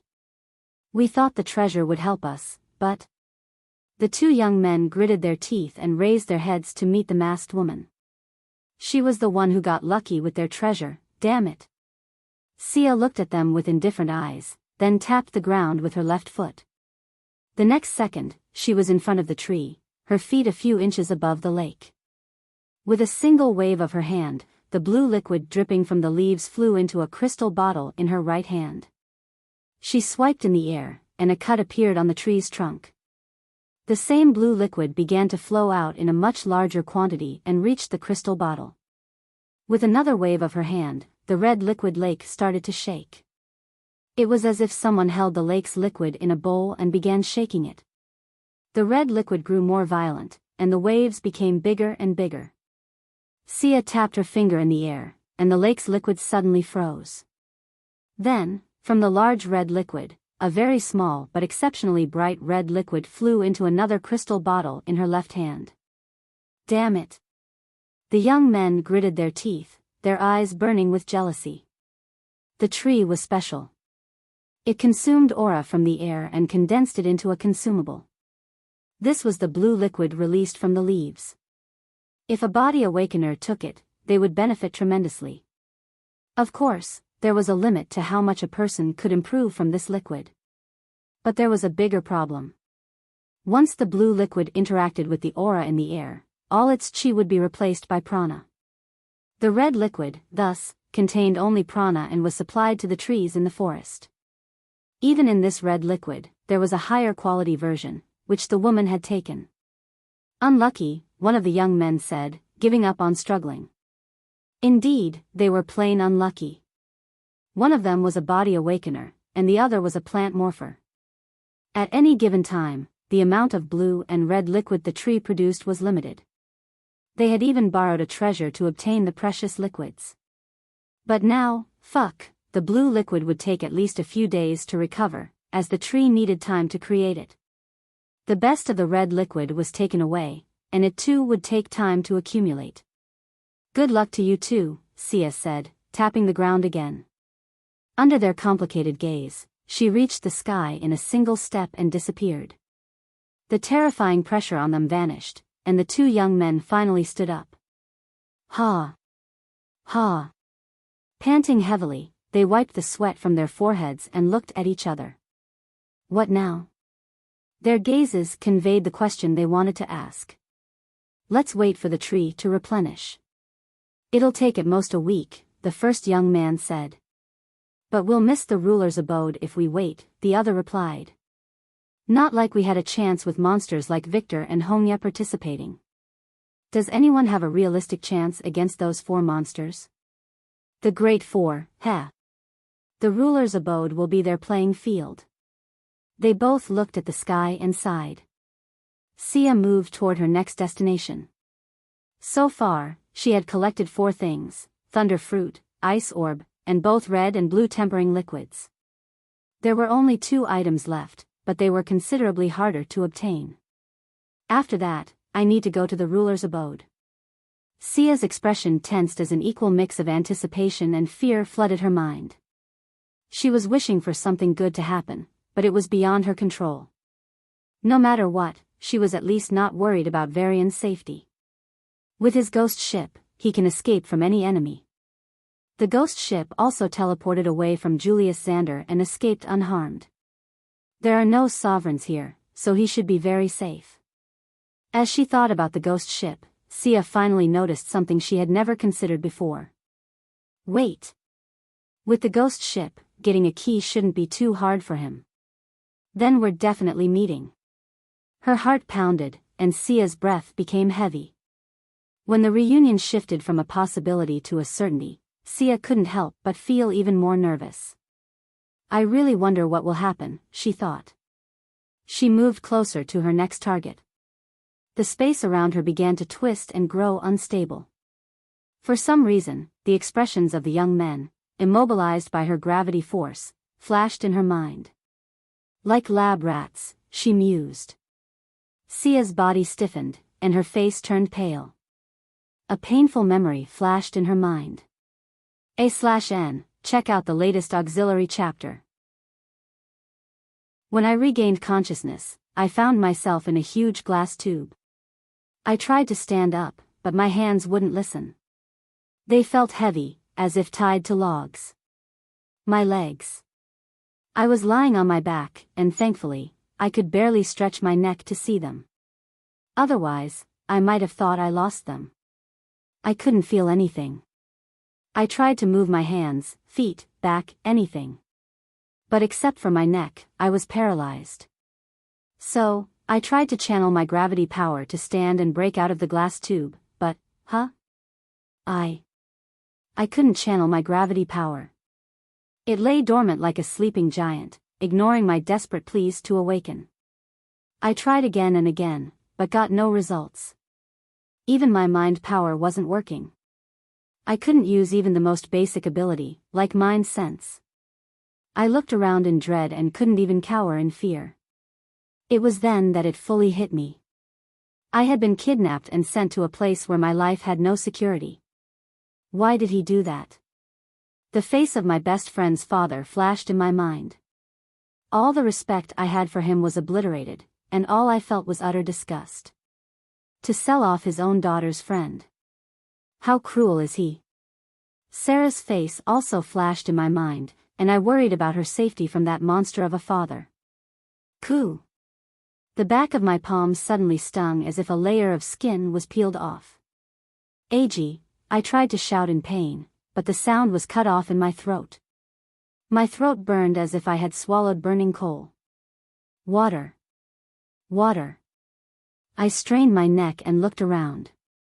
I saw a large white room with all sorts of strange wires connected to the glass tube I was in. There were holograms displaying numerous graphs and advanced machines performing specialized processes. There was no water, of course, not a single drop as far as I could see. But what I saw made me stiffen. The burning pain in my throat and the stinging pain in my left hand seemed to vanish, but they didn't. My mind was too shocked by what I saw to notice the pain. Even though I wasn't a research student, I knew a thing or two about the equipment in the room. In case Varian didn't awaken, I was prepared to assist with the research. So, I had some understanding of the room's significance. The wires connected to the glass tube I was in were highly advanced sensors, constantly monitoring hundreds of parameters, all my biological indicators, aura activity, and the movements of my gravity and mind power. The holograms displayed various graphs. I couldn't understand all of them, but the ones I did suggested they were studying my genes. The advanced machines included a gene analyzer, an aura sequencer, a gravity controller, and a mind jammer. A chill ran down my spine, and I shivered. This was the ultimate lab of an aura geneticist. No, it was more than that. I looked at the figure slowly forming in the hologram, and a sense of fear and rage enveloped me. This was the ultimate lab to study me. Clap. Clap. Clap. Applause echoed through the white lab, and the silhouette of a woman appeared at the room's entrance. The light didn't reach that part of the room, so I couldn't see her clearly, only a long white coat over her black shirt and trousers. With her face hidden, the woman resembled one of the fanatic scientists in the horror movies Varian and I watched. What a wonderful piece. She hummed as she stepped into the light. Her red eyes glittered with malice, and her green hair, which looked like poisonous vines, swayed with each step she took. Her smile was one truly befitting a psychopath. Who are you? It was a stupid question, but it was the first thing that came to my mind. I didn't know this woman. I had never harmed her, nor had I committed a heinous crime against humanity. So why would a scientist capable of working in one of the top labs want to experiment on me? Now, don't play all innocent, all right? She chuckled and tapped on a hologram a few times. I tried to move my fingers again, and this time, my body actually started to respond. I was secretly delighted but didn't let it show on my face. I could also feel my gravity power slowly returning to my control. Of course, I didn't use it yet. Since I was being monitored, I needed to act all at once or risk being stopped. The woman didn't seem to mind my silence and continued. Sarah Albert. My body stiffened. An ominous premonition rose in my mind. Did she come to save me and get captured as well? If she knew I was kidnapped, she would surely do it, because I would do the same for her. As I held my breath in fear, the devil-like woman looked me in the eye and continued with a sadistic smirk. Don't worry, Sarah is safe. I really can't touch her with my authority. I sighed in relief. While a part of me was happy for her, another part was devastated by my own condition. If I could, I'd have taken Sarah too. The woman shook her head, as if it were a pity. I wanted to kill her, but not yet. While I looked at her with fiery eyes, I secretly checked my legs and realized I could feel them again. Just a bit more. Remember your Scion team's mission 2 weeks ago? The woman smirked at me. My hands were also movable now, but I froze in place. A terrible thought appeared in my mind, and my face paled. Aha! The woman clapped with a delighted expression and tapped her palm. A hologram popped up, showing a picture. It was in the grasslands of the dungeon Amica. Sarah lay on the ground with severe injuries. I knelt beside her, resting her head on my lap, and put my hand above her mouth. In the picture, my eyes were closed, and a painful expression was visible on my pale face. At the tip of my finger, a single drop hung, about to fall into Sarah's mouth. How? My mind went blank as I stared at the woman in fear. Sarah was seriously injured, and we had run out of healing potions. So, I helped her, even though it drained me. The consequence was something I wasn't aware of. Sarah's talent skyrocketed. Her progress in just the past 2 weeks made more headlines than the #1 genius of the academy, Brian. This further damaged the prestige of the Xander family, whose best genius, Charles, was still only at peak level 4. But knowing the risks if word got out, Sarah and I decided to keep it an absolute secret. But this woman. I looked at her with hatred, but now my gaze also had a hint of caution and fear. I'll dig out all your secrets, she said in a blunt tone. How you were able to raise Sarah's talent. Are you even human or not? I have a lot of questions, and you'll exist to provide me those answers. I took a deep breath and channeled my gravity power. Why? The woman raised a brow. Of course, to use you to further my ambitions. And for my nephew, too. When she mentioned her nephew, the woman's stern expression softened. I used that opportunity to jump to my feet, channel my gravity power, and break the glass tube, but it didn't even flinch. Ahahaha. The woman threw her head back and laughed, clutching her knees and struggling to stand straight. I didn't stop trying. With all my strength, I attempted to increase the gravity on the glass tubes and tear them apart. But, I failed. Again. Yet again. I lost count of how many times I tried before I slid down the glass tube. The reason I stopped was that my gravity power was depleted. Then, a cold voice rang in the room, and I looked up into the woman's chilling eyes. I am Roxanna. I will take good care of you, Sia. I shivered. You can rest today. I still need to prepare my toolkit for the experiments. She gave me a smile, perhaps the only one without any mockery, and walked out. I stood dumbfounded, stranded in a glass tube like an animal, in a place I had never been, by a person I had never known. As Roxanna walked away, I felt something inside me snap. The way she looked at me, treated me, as if I wasn't even a person. There has to be something I can do. I don't know what. So, I let my emotions get the better of me. Hey! I shouted, my anger overcoming my fear. Roxanna paused but didn't turn around. Do you think no one will hold you accountable? I asked through gritted teeth. Oh ho! Roxanna's amused voice rang out. Who will? The military academy. My voice quivered.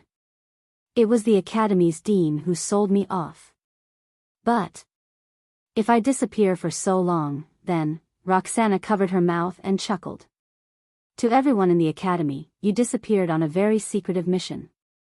Soon, you'll die on that mission. It doesn't matter if they believe it or not, because no one will have any evidence. What? I felt the anger in my heart subsiding, but it wasn't over yet. I wasn't done yet. The military. Oh girl, Xander is the High General of Earth and he's the one who sent you here. He covered up everything. Roxanna shrugged. I could only see her back as she faced the door, but I saw her shoulders shaking. She was laughing. She was enjoying this, enjoying crushing my hopes. But like a fool who didn't know when to give up, like a moth rushing to the fire, I still held out hope. By now, however, even I could hear my own desperation. The Xanders. The guardians of Earth. Like a drowning man clutching at the last piece of straw, I desperately clung to my last hope. Roxanna fell silent. The spark in my heart blossomed into a fire of hope. Yes, the Xanders are praised by the public as guardians of the Earth. Even in Varian's room, there were many pictures and interviews of the Xander patriarchs, including the current one. They are the strongest group on Earth. If they notice this, then... Pfft! A burst of laughter interrupted my train of thought. Ha! Ha ha ha ha! Roxanna clutched her stomach and bent over, unable to control her laughter. I felt cold for some reason. Even though she didn't speak, the fire of hope in my heart was extinguished like a weak flame on a winter night. What followed was cold and darkness. I wrapped my arms around myself, seeking a tiny bit of warmth. I felt none. All I could do was lean against the glass tube and hope for this nightmare to end. Roxanna finally turned around. Small teardrops formed at the corners of her eyes, and a big smile spread across her face. But the way she looked at me hadn't changed. I felt it more clearly than before. A specimen. She saw me as a specimen. Like an animal in a zoo, or worse, an animal in a butcher shop. I forgot to introduce myself, she said in a dignified voice. Tapping her palm, a huge hologram appeared, showing a man and a woman. Even though I had expected something like this, I didn't really expect this. With my mouth open, I stared at Sovereign Julia standing together with Roxanna and Charles Xander. Charles was a famous second-year cadet whom even I knew of but never interacted with. I never would have guessed that he had such a wild mother. No, she had mentioned a nephew earlier. I'm his aunt, Roxanna said, seeming to realize the misunderstanding. Her voice turned sinister as she cackled. That makes me Julius's sister. Plop. My knees gave out, and I collapsed to the ground. My gaze blurred, and despair finally enveloped me. When it hit me, I had to fight hard to hold back my tears. As I said, you'll have a day of rest. Today is day 0. We can start tomorrow, Roxanna said in the same voice before walking off. I wrapped my arms around my knees and curled up. Once I was sure Roxanna was gone, I couldn't hold back the tears streaming down my face. I cried, feeling like the orphan girl I once was, all alone, without anyone to call my own. It was a lonely feeling. As I shut my eyes tight, the lines between reality and dream blurred. I fell asleep, finding myself in a place I fondly remembered, a small, modest orphanage, Good Days Orphanage, where I grew up as far back as I could remember. However, it wasn't a pleasant memory. When I was young, no one would talk to me. I was excluded from the groups. The girls hated me, the boys detested me. I was the loner. After living nearly 9 years in the same orphanage, I couldn't make a single friend. Then I saw him. He appeared out of nowhere, approaching me from the crowd. I was surprised. Whenever someone tried to approach me, both the girls and boys spread bad rumors about me, and everyone turned away. But he didn't. He looked at me with a serious face and said, "You. Come with me, and I'll protect you forever." I looked at him with a mix of curiosity and amusement. Even though I was a child, I wasn't that naive. After what I went through in my childhood, I had a hard time trusting people. So, I decided to grow up in the orphanage, go to school, become an awakener, and by the time I graduated college, I'd be far away from this orphanage. Even though this boy, who was nearly my age, looked a bit interesting, I didn't intend to change my decision. "Let's talk," he said in an adult's tone and walked to a secluded place. I ended up smiling at his actions and followed him anyway. "Let's drop the act. Mom asked me to select someone to live with me. You're alone and likely ostracized here because other girls think you're too cute and spread some bad things about you. So, no one adopts you." My smile froze, and I looked at him once again. I couldn't tell what I was feeling, but I knew that someone finally understood me. Even though he had never seen me before or talked to me, he understood me. But this also means you, more than anyone, perfectly know the value of companionship. If I have to spend my time with someone, I'll spend it with someone who knows its value. His words weren't childish anymore. In fact, I wholeheartedly agreed with every word he said.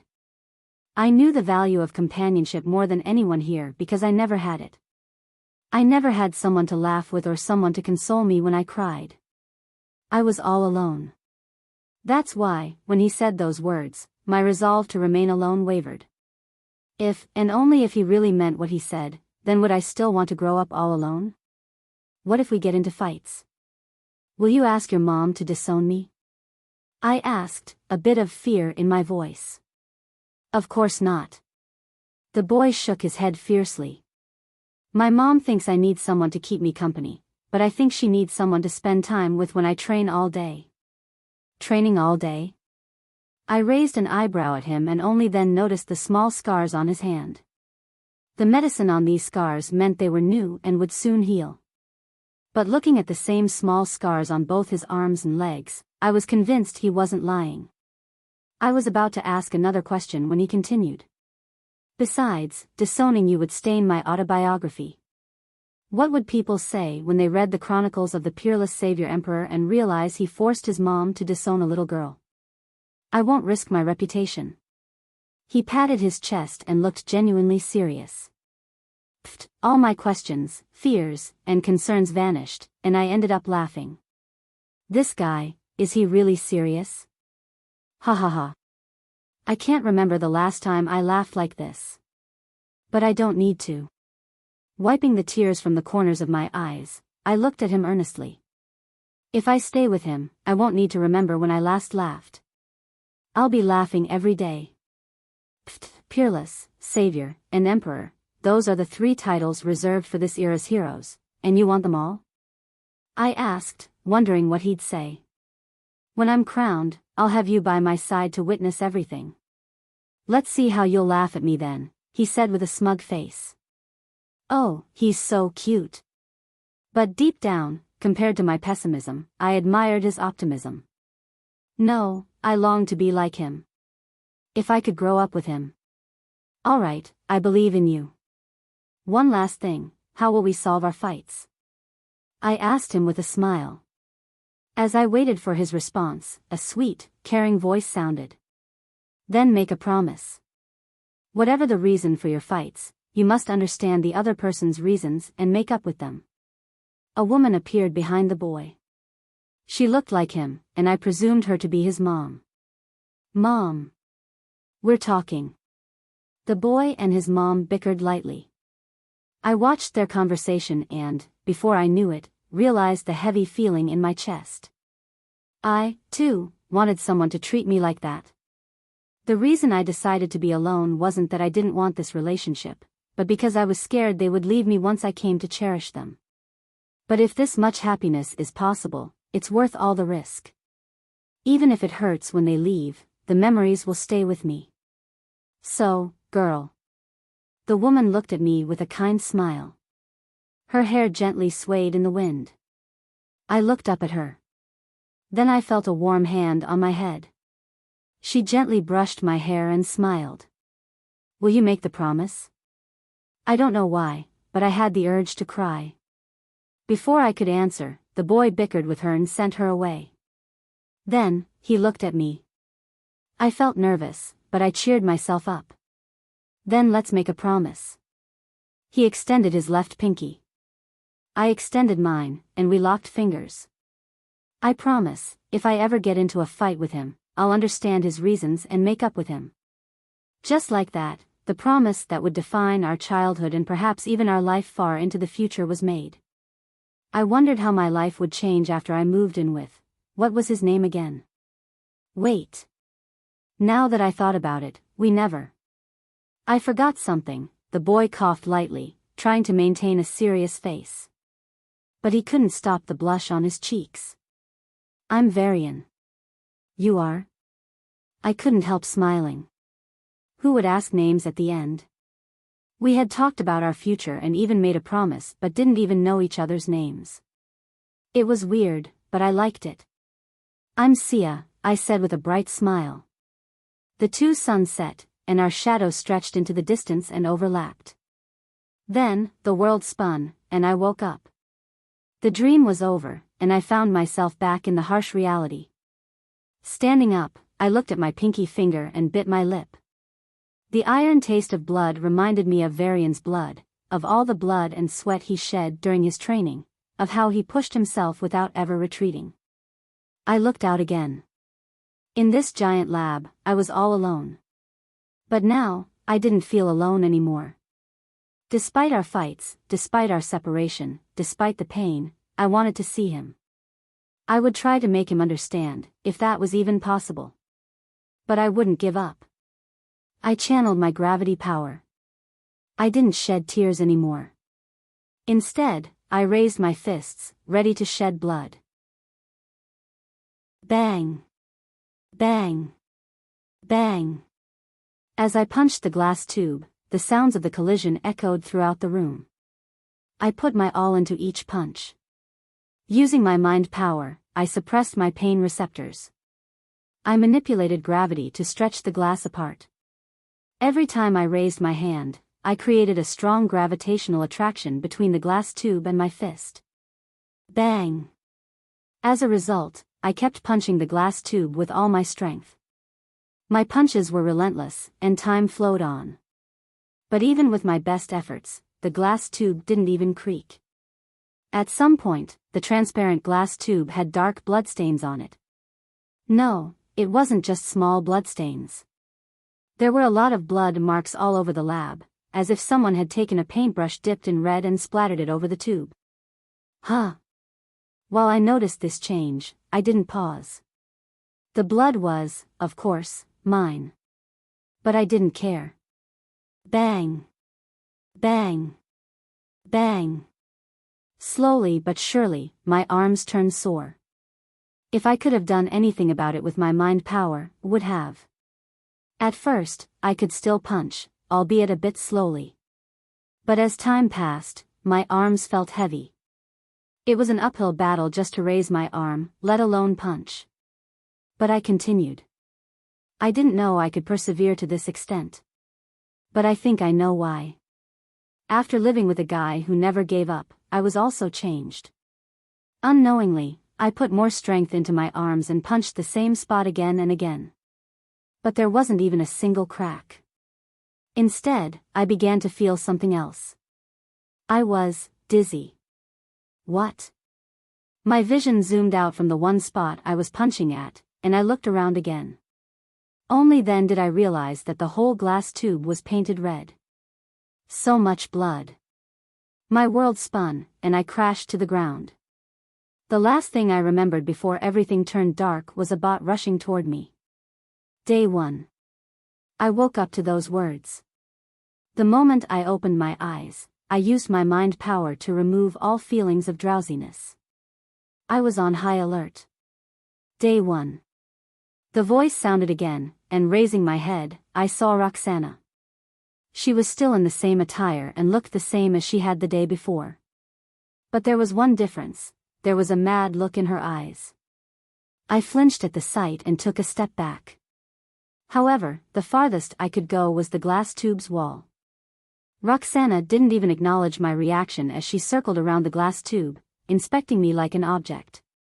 Your blood. Her eyes shone. It's very useful. Thank you for providing so many test samples. I gritted my teeth and glared at her. While I didn't want to die, I wouldn't show a weak front. Not to this woman. I wasn't sure if or how, but I vowed that I would kill her one day. Sia, remember, if anyone crosses a line that shouldn't be crossed, retaliate. While trying to save the human race is a noble goal, we shouldn't take beatings. His voice sounded in my mind, as if he was sitting beside me and giving me strength. I straightened my back and looked fiercely at Roxanna. Oh my. Roxanna chuckled. A specimen that doesn't know its place. Wonderful. I love helping you things realize your true worth the most. Is your worth all that? Spending your life in a lab, without even a real life to speak of?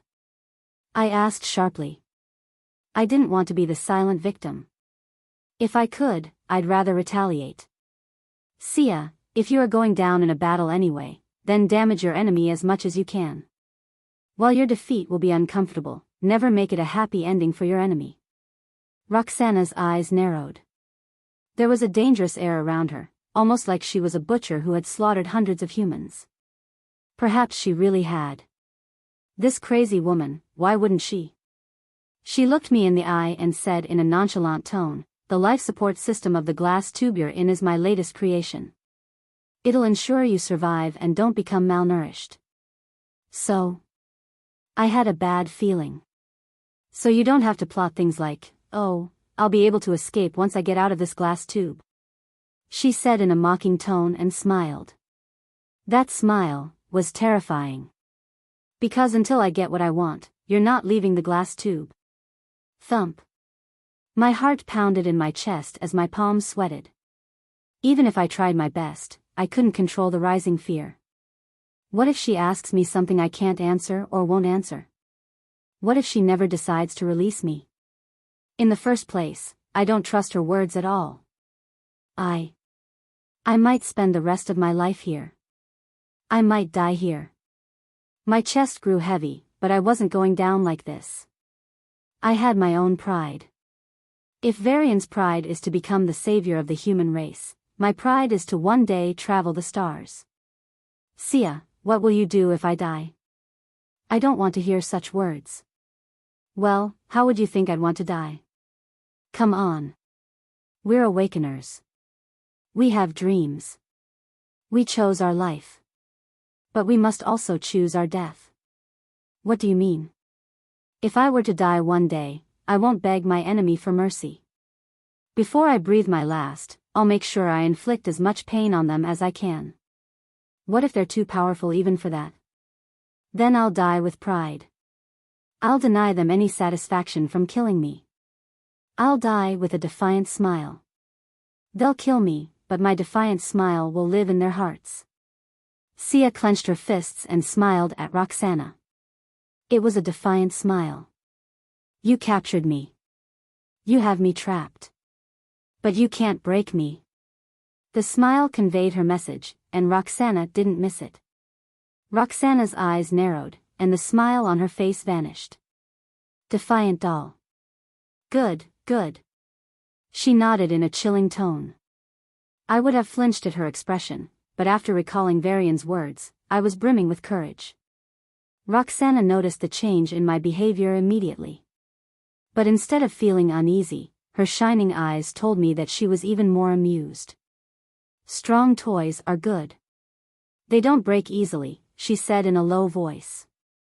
Huh? I didn't understand what she was saying. Caw. I felt a sharp pain in my chest and coughed, kneeling on one knee. My chest was burning. As I continued to cough, I tasted something sweet in my throat and, splash. Red blood splashed on the ground. Like a broken dam, I started to cough out more and more blood.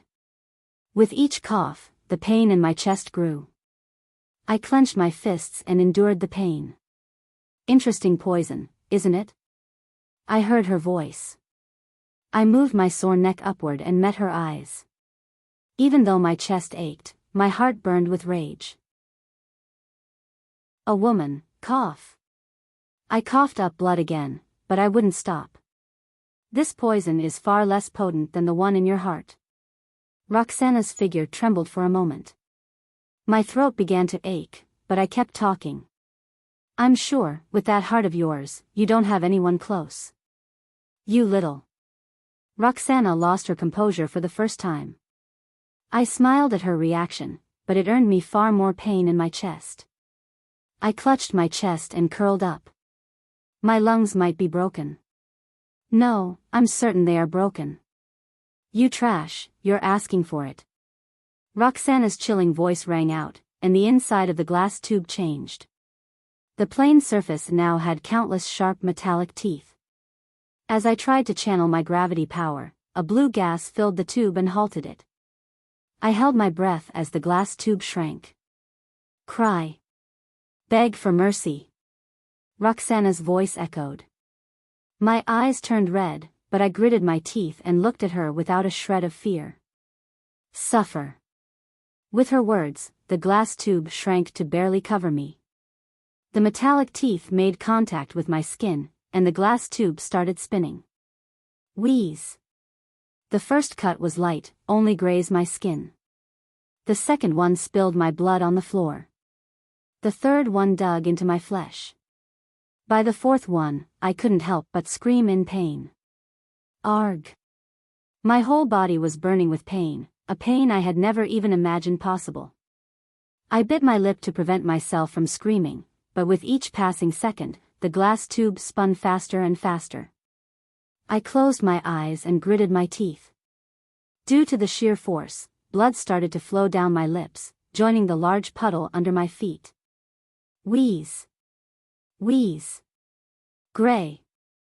Every second was hell. But I held on. Except for a few times when I couldn't help it, I remained silent. Wheeze. The sound of the metallic teeth digging into my flesh was the only sound that continued for the whole day until I fainted.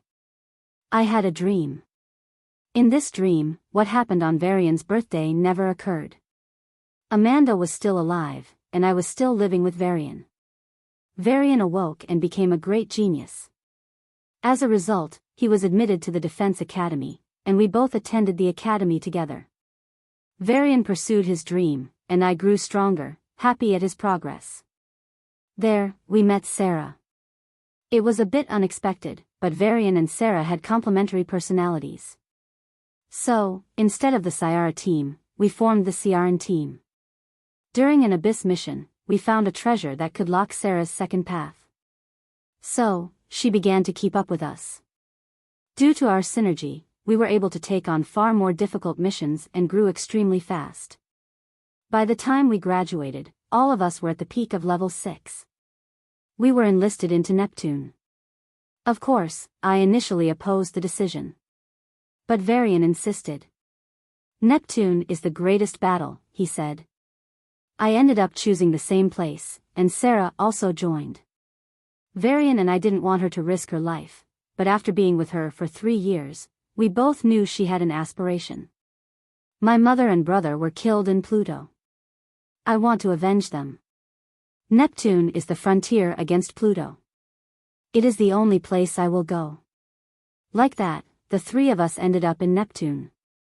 Time flew by like a river. Varian, Sarah, and I turned 26. We all reached level 7 and earned the titles of Prince and Princess. It's a bit funny, but Varian outright rejected his title. Come on, I want to be called Emperor. Prince is really demeaning to me. I laughed at his words while Sarah called him a narcissist, though privately, she said he was likely to reach the sovereign state in our generation. 15 more years passed, and humanity now has a definitive edge over the Abyssals. The Federation has gained unquestionable dominance over the planetoids. As for us, we 3 reached level 8 this year. We are 41, but we still look as we did in our 20s. We are confident we will reach level 9 in just 10 years due to the treasures we won in the ruins. However, there's a far bigger problem: marriage. Amanda insists she wants a grandson, whether from me or Varian. But doesn't she know? No, I can see the amusement in her eyes when she asks me in front of Varian, "Sia, do you have any good friends who could match Varian?" She asks this every time he is drinking water, so he always ends up choking. I don't answer, but I end up laughing. Sarah teases him multiple times as the man who won't get married. Of course, I join her and rightfully bully him. He's taking too long. Or was he expecting me to take the initiative? 9 years passed. We reached level 9 a year before our expectations. The planetoids are now under complete control of humanity. The 3 of us turned 50 this year. For better or worse, I am the oldest, followed by Sarah, with Varian being the youngest. However, there's bad news. Sarah's father, Xander Steelheart, is on his deathbed. A man whose fame echoed in every corner of the Federation, a man touted to become a sovereign but failed. As Sarah cried, we noticed the awkwardness between them. These two hadn't had a proper conversation in decades. Varian and I waited outside to give them private space. Sarah emerged from the emergency room in tears and called us in. "Take care of her," the man said, holding Varian's hand, his last words. I understood what he meant, as did Varian and Sarah. But we didn't talk about it afterward. There was a heavy silence. The topic of marriage was also dropped. Sarah was devastated for a year, but with Varian's help, she was back on her feet. I encouraged him to help her, even though we could have done it together. I'm not sure why I did that. 10 more years passed. Humanity's conquest of the Abyss fell into a stalemate. Then one day, Varian reached the sovereign state. We prayed at Amanda's grave.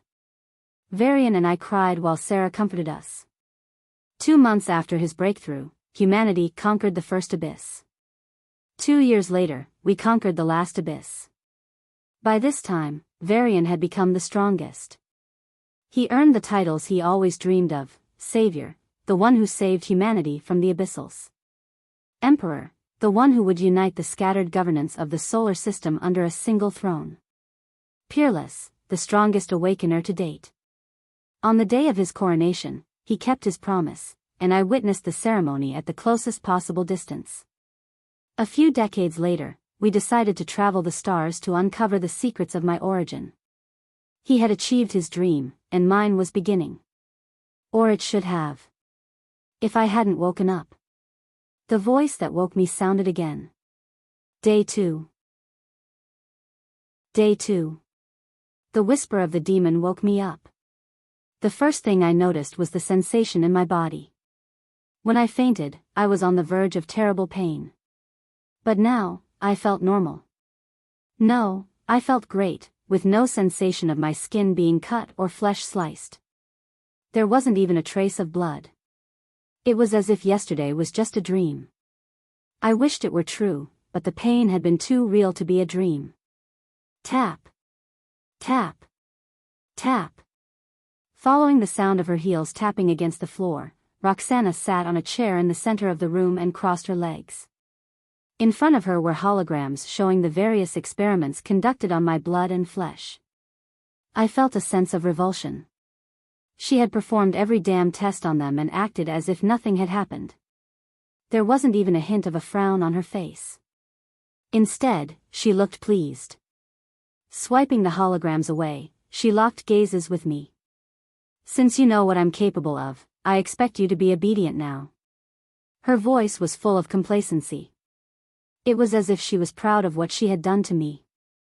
I understood that she was a crazy psychopath, but only now did I realize how crazy she truly was. She was a broken woman with completely twisted values but an intelligent mind. I shuddered at what this meant, a monster with no inhibitions and all the intelligence to pursue what she wanted. "Who are your parents?" she asked with a curious face. "I checked your DNA with the database. There is none. Even if your parents are the poorest of the poor, their DNA signature should be stored." My face paled as I realized that this woman was coming close to my secret. "Forget them. Even if your father and mother's DNA signatures are missing, there should be records of your grandparents." A dangerous glint flashed in Roxanna's eyes. I took a deep breath and calmed my pounding heart. "But no. I checked your DNA against everyone in the past 200 years. No one matched," she declared and stared at me. "So, my assumption is that you're either an alien or someone who has lived for more than 200 years. That's absurd," I retorted strongly. If she knew the truth, things would only get worse.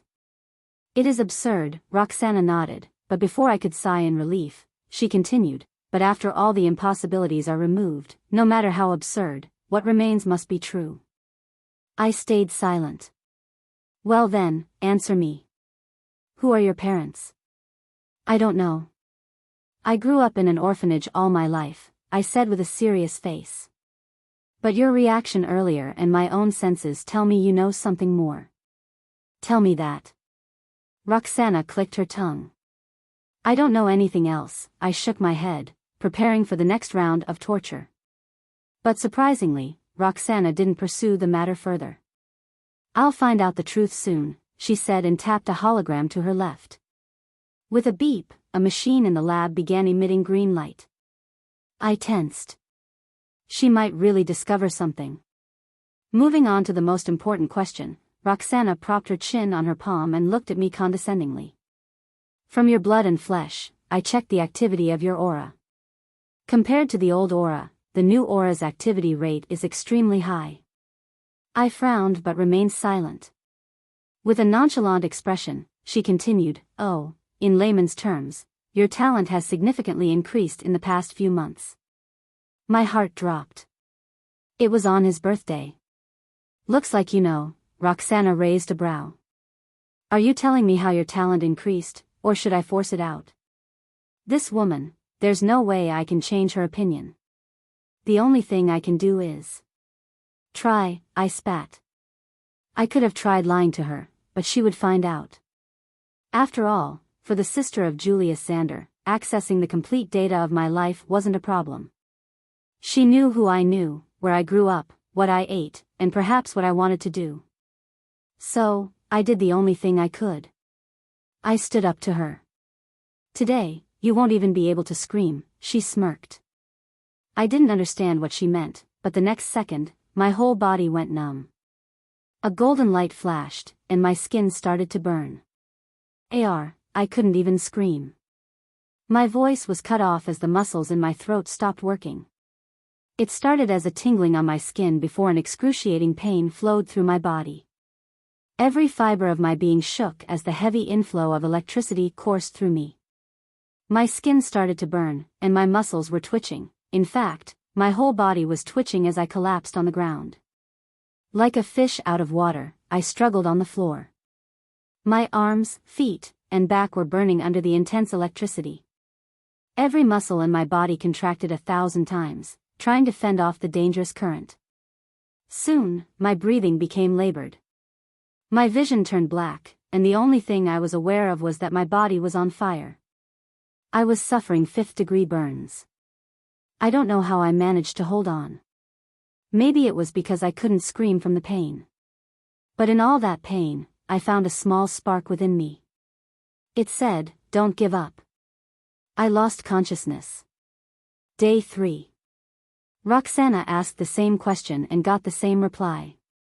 Then, I was nearly frozen to death. I shivered as my body temperature dropped rapidly.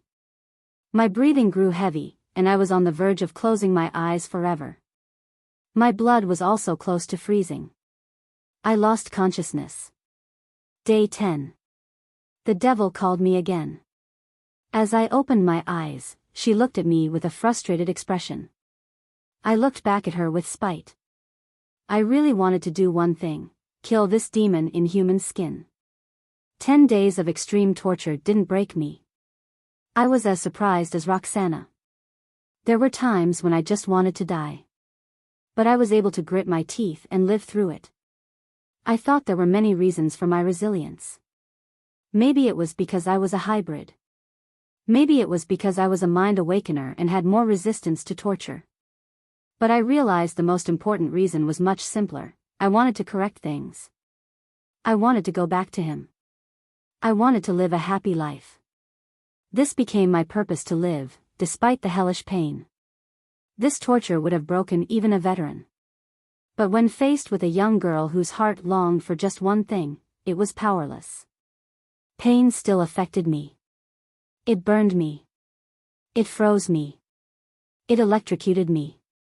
It hurt. But that was it. I am not immune to pain. Sometimes, I cried. I screamed. I wailed. But I didn't give in. You non-human bitch.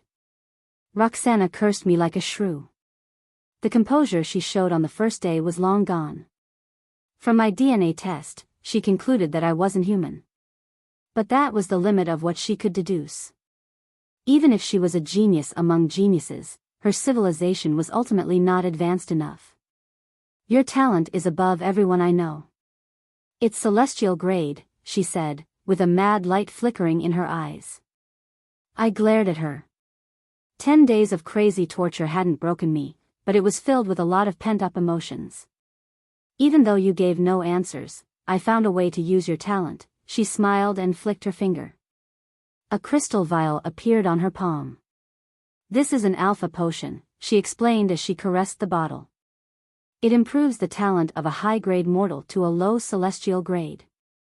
Essentially, it guarantees a person will reach the sovereign state and gives them a chance to reach a higher state. I looked at the potion in disbelief. This was made from me? Then I recalled Sarah's massive improvement, and a thought occurred to me. If only I had known this earlier, I would have helped him. It's complicated, but I can't extract this infinitely from you without killing you, Roxanna said, looking at me with pity. Of course, I won't kill the golden goose. I assure you lifelong safety in that glass tube. Bitch, I cursed. I still need to stabilize this potion. She stood up and snapped her fingers.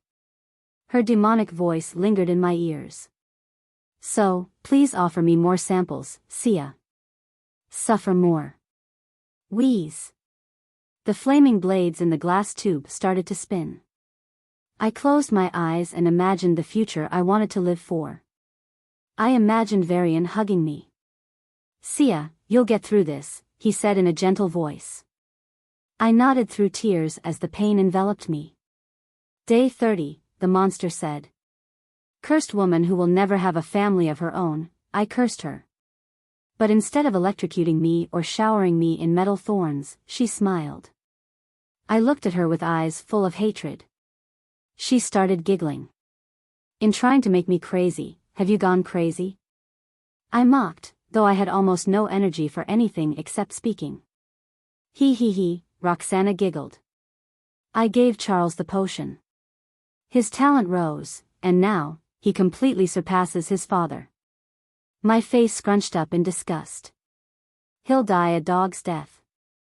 The smile on Roxanna's face vanished, and she waved her hand. Arg. My screams filled the lab as blood painted the glass tube red. Day 70. I stared blankly at Roxanna. The burning rage in my chest had cooled into an icy fury. Now, I not only wanted to kill her but also her nephew and every one of her relatives. I would kill every person on good terms with Roxanna and Charles. When I get out of here alive, they will die. I had decided to never talk to Enigma. But what happened over the past 70 days made me reconsider. Still, I was resolved never to contact her. While her reasons and story made sense, I couldn't let it go. Roxanna's subsequent words heavily challenged my resolve. Since your talent is so high, I needed to ensure you never escape this place. That no one ever comes to look for you, she said, catching me off guard. What does that even mean? I asked Sovereign Kreo to erase you from everyone you know, she said nonchalantly. Lies. I shrieked, my voice and body trembling in fear. If what she said was true, then even Varian and Sarah. It must be a lie. Yes, a lie. For a sovereign, it's a cakewalk, Roxanna waved her hand. Even he can't find so many people I've interacted with. I said in desperation. But at the back of my mind, I already knew the truth. Sovereign Kreo has many psychic students. They, in turn, have students. With a single order from him, the job is taken care of, Roxanna shrugged. Plop. I collapsed onto my knees, and tears started to stream down my face. My heart, which had hardened like a stone, cracked.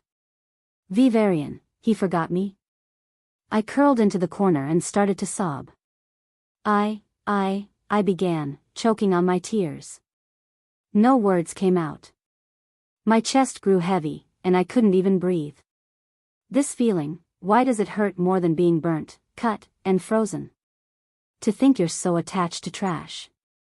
Even though he's a human being, for an alien, you sure are sentimental. I heard her words, but my mind didn't register them. I was lost in my own world. This must be a nightmare. A nightmare. Roxanna spoke in a carefree voice. Now then, I have a new device. It shows you the most painful scenes you want to avoid.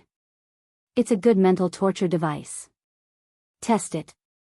The most painful scene I want to avoid is Roxanna killing Varian. In each of the illusions, I saw him die. Again and again and again. Arg. Day 130, I said with a deadpan tone. I faced every kind of physical and mental torture. I had nearly died and nearly broken. The sole reason I endured everything was the hope that I could go back one day. Even though Varian lost his memories, I wanted to believe it was a lie. Maybe, even if it's true, I could do something about it. So, I lived.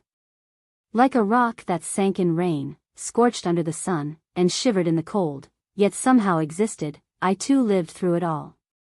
I reached level 5 at some point, but it didn't matter. It didn't help. Nothing seemed to help. But I still decided not to call Enigma. I know it's foolish, but I can't bring myself to take the final step. Whenever I wanted to call Enigma, Varian's blank stare flashed in my mind. His gaze, devoid of all hope. For causing him such pain, we both needed to pay the price. You are the worst specimen out of the thousands I've had. Roxanna leaned back in her chair. I snapped out of my thoughts but didn't answer her. I looked at her with eyes full of loathing. This trash of humans. It wasn't just her. Most humans didn't need to be saved. Indeed, it's better to just leave them alone. Varian and I can just live our lives in peace, away from this filthy world. If they intervene, we'll kill them all. Sia, Roxanna called out. I didn't even look at her. I didn't know what was going on with me, but I was growing stronger every day. It won't be long before I reach level 6. Then one day, surely, I will. I looked at Roxanna with eyes full of killing intent. It would have scared even a battle-hardened general. But this woman, she's crazy. Instead of backing down, she smirked. Dear Sia, you must be feeling lonely, she said in a coquettish voice. I didn't like where this was going. So I decided to bring you a companion. She gestured to the newly installed glass tube beside mine. My eyes turned red. It's someone you like. She stood up and walked to me. My nails dug into my flesh, and blood dripped to the ground. He's the reason you're still sane. She placed her palm on the glass tube. No. Don't do it, Roxanna. I punched the area where her palm was so hard that my wrist twisted on the spot. My expression was scarier than ever. Your trashy adopted brother, she said, using the name she should never have spoken. Varian. My eyes burned with rage, and something inside me snapped. You are pushing me. Don't make me do it. I channeled the mind power within my body and reached for the deepest corners of myself. There, a silver card lay, undetectable even by Roxanna. I recalled Enigma's words before she disappeared. Sia, I know you hate me and won't accept anything from me. I will be in a deep sleep, but if you ever need my help, call me. With all my might, I pushed my mind power into the silver card. At first, there was only a small silver spark. Then, it was 2, 3, and soon, the card began to glow. Roxanna looked at me in surprise, expecting some violent reaction and wanting to revel in my pain. But all she saw was a girl standing still. I feel silly for not doing this sooner, but with his life as a hostage, you'll tell me all your secrets, right? Right? She leaned toward the glass tube and stared into my eyes. Zzzzz. But she was forced to close her eyes as a silver light blinded her. What's happening? Roxanna shrieked through half-open eyes and hurriedly tapped her communication device.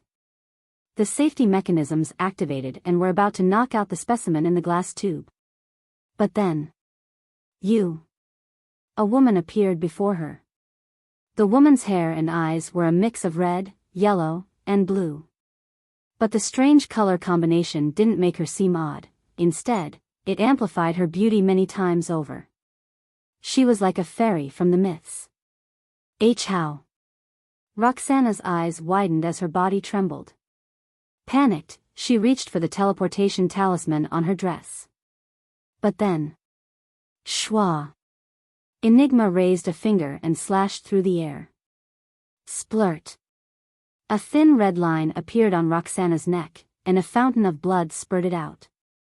I watched with glee as Roxanna's eyes widened in shock. I laughed until I broke down into tears. Varian. I am coming for you. On the 38th of Tryon month, in the Tryon ruins, it was a sunny day. However, as the fog above the valley blocked the sunlight, Varian had to wander in the shade. He wouldn't have minded if the shade provided some cover, but the senses of level 7s weren't that faulty. Left with no choice, he had to lurk in a cave far away. Varian extended his spatial sense out of the white-walled cave. His spatial sense stretched from the cave, covering the massive mountain, one of many in the continuous range that bordered the valley, and finally reached the destination. Varian blinked and focused. This was his 6th day, and almost half of his journey was already finished. If there was one thing he had learned, it was that pranking travelers was the second best thing psychic plants loved. The first, naturally, was breaking the travelers' minds and turning them into puppets. He had seen 2 princes fighting over a treasure and seriously injuring themselves, only to be ambushed by a psychic plant and turned into puppets. So, Varian remained cautious. Even though his spatial sense could stretch far and wide, he shaped it into a thin but extremely sturdy thread. Like a fisherman casting a line into the water, he threw his spatial sense far into the distance. It reached the 1st mile, then the 2nd mile. In no time, it hit the 5th mile and abruptly stopped. Varian's expression turned serious, and he focused his spatial sense. In this special sense, he couldn't see things as normal vision allowed. But like how eyes sense light, he could sense the space. Through it, he could understand the positioning of objects in the space. It was hard to describe, but the closest sensation was diving into the ocean, shutting off all other senses. In that void, you can't see the waves or hear their flow. Nor could you taste the saltiness of the water, nor smell the staleness. You couldn't even feel the cold water wetting your skin.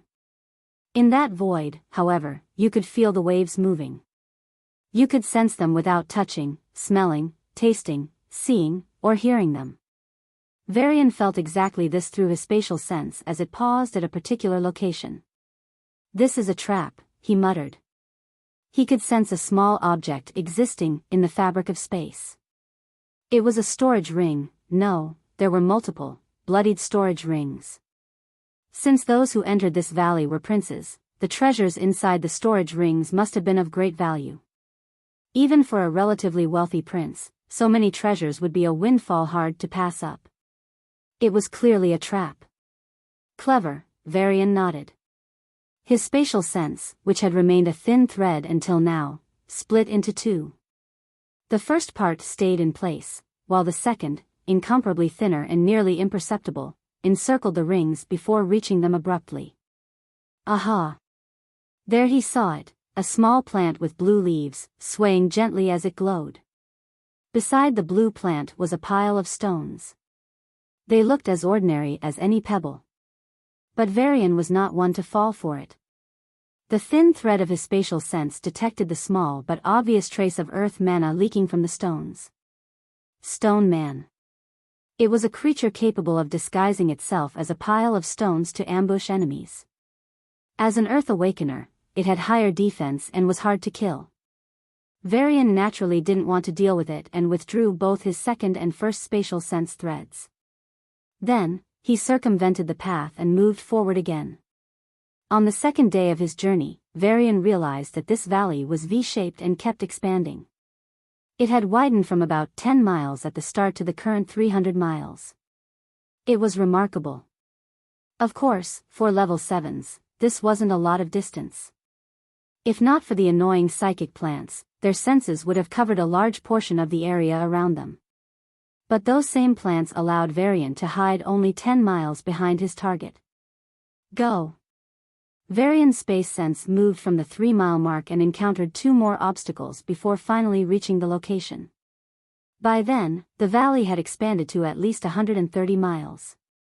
However, several small hills, patches of dense trees, and monster caves divided the valley into multiple areas. Psychic plants grew all around, blocking the senses from exploring the entire region.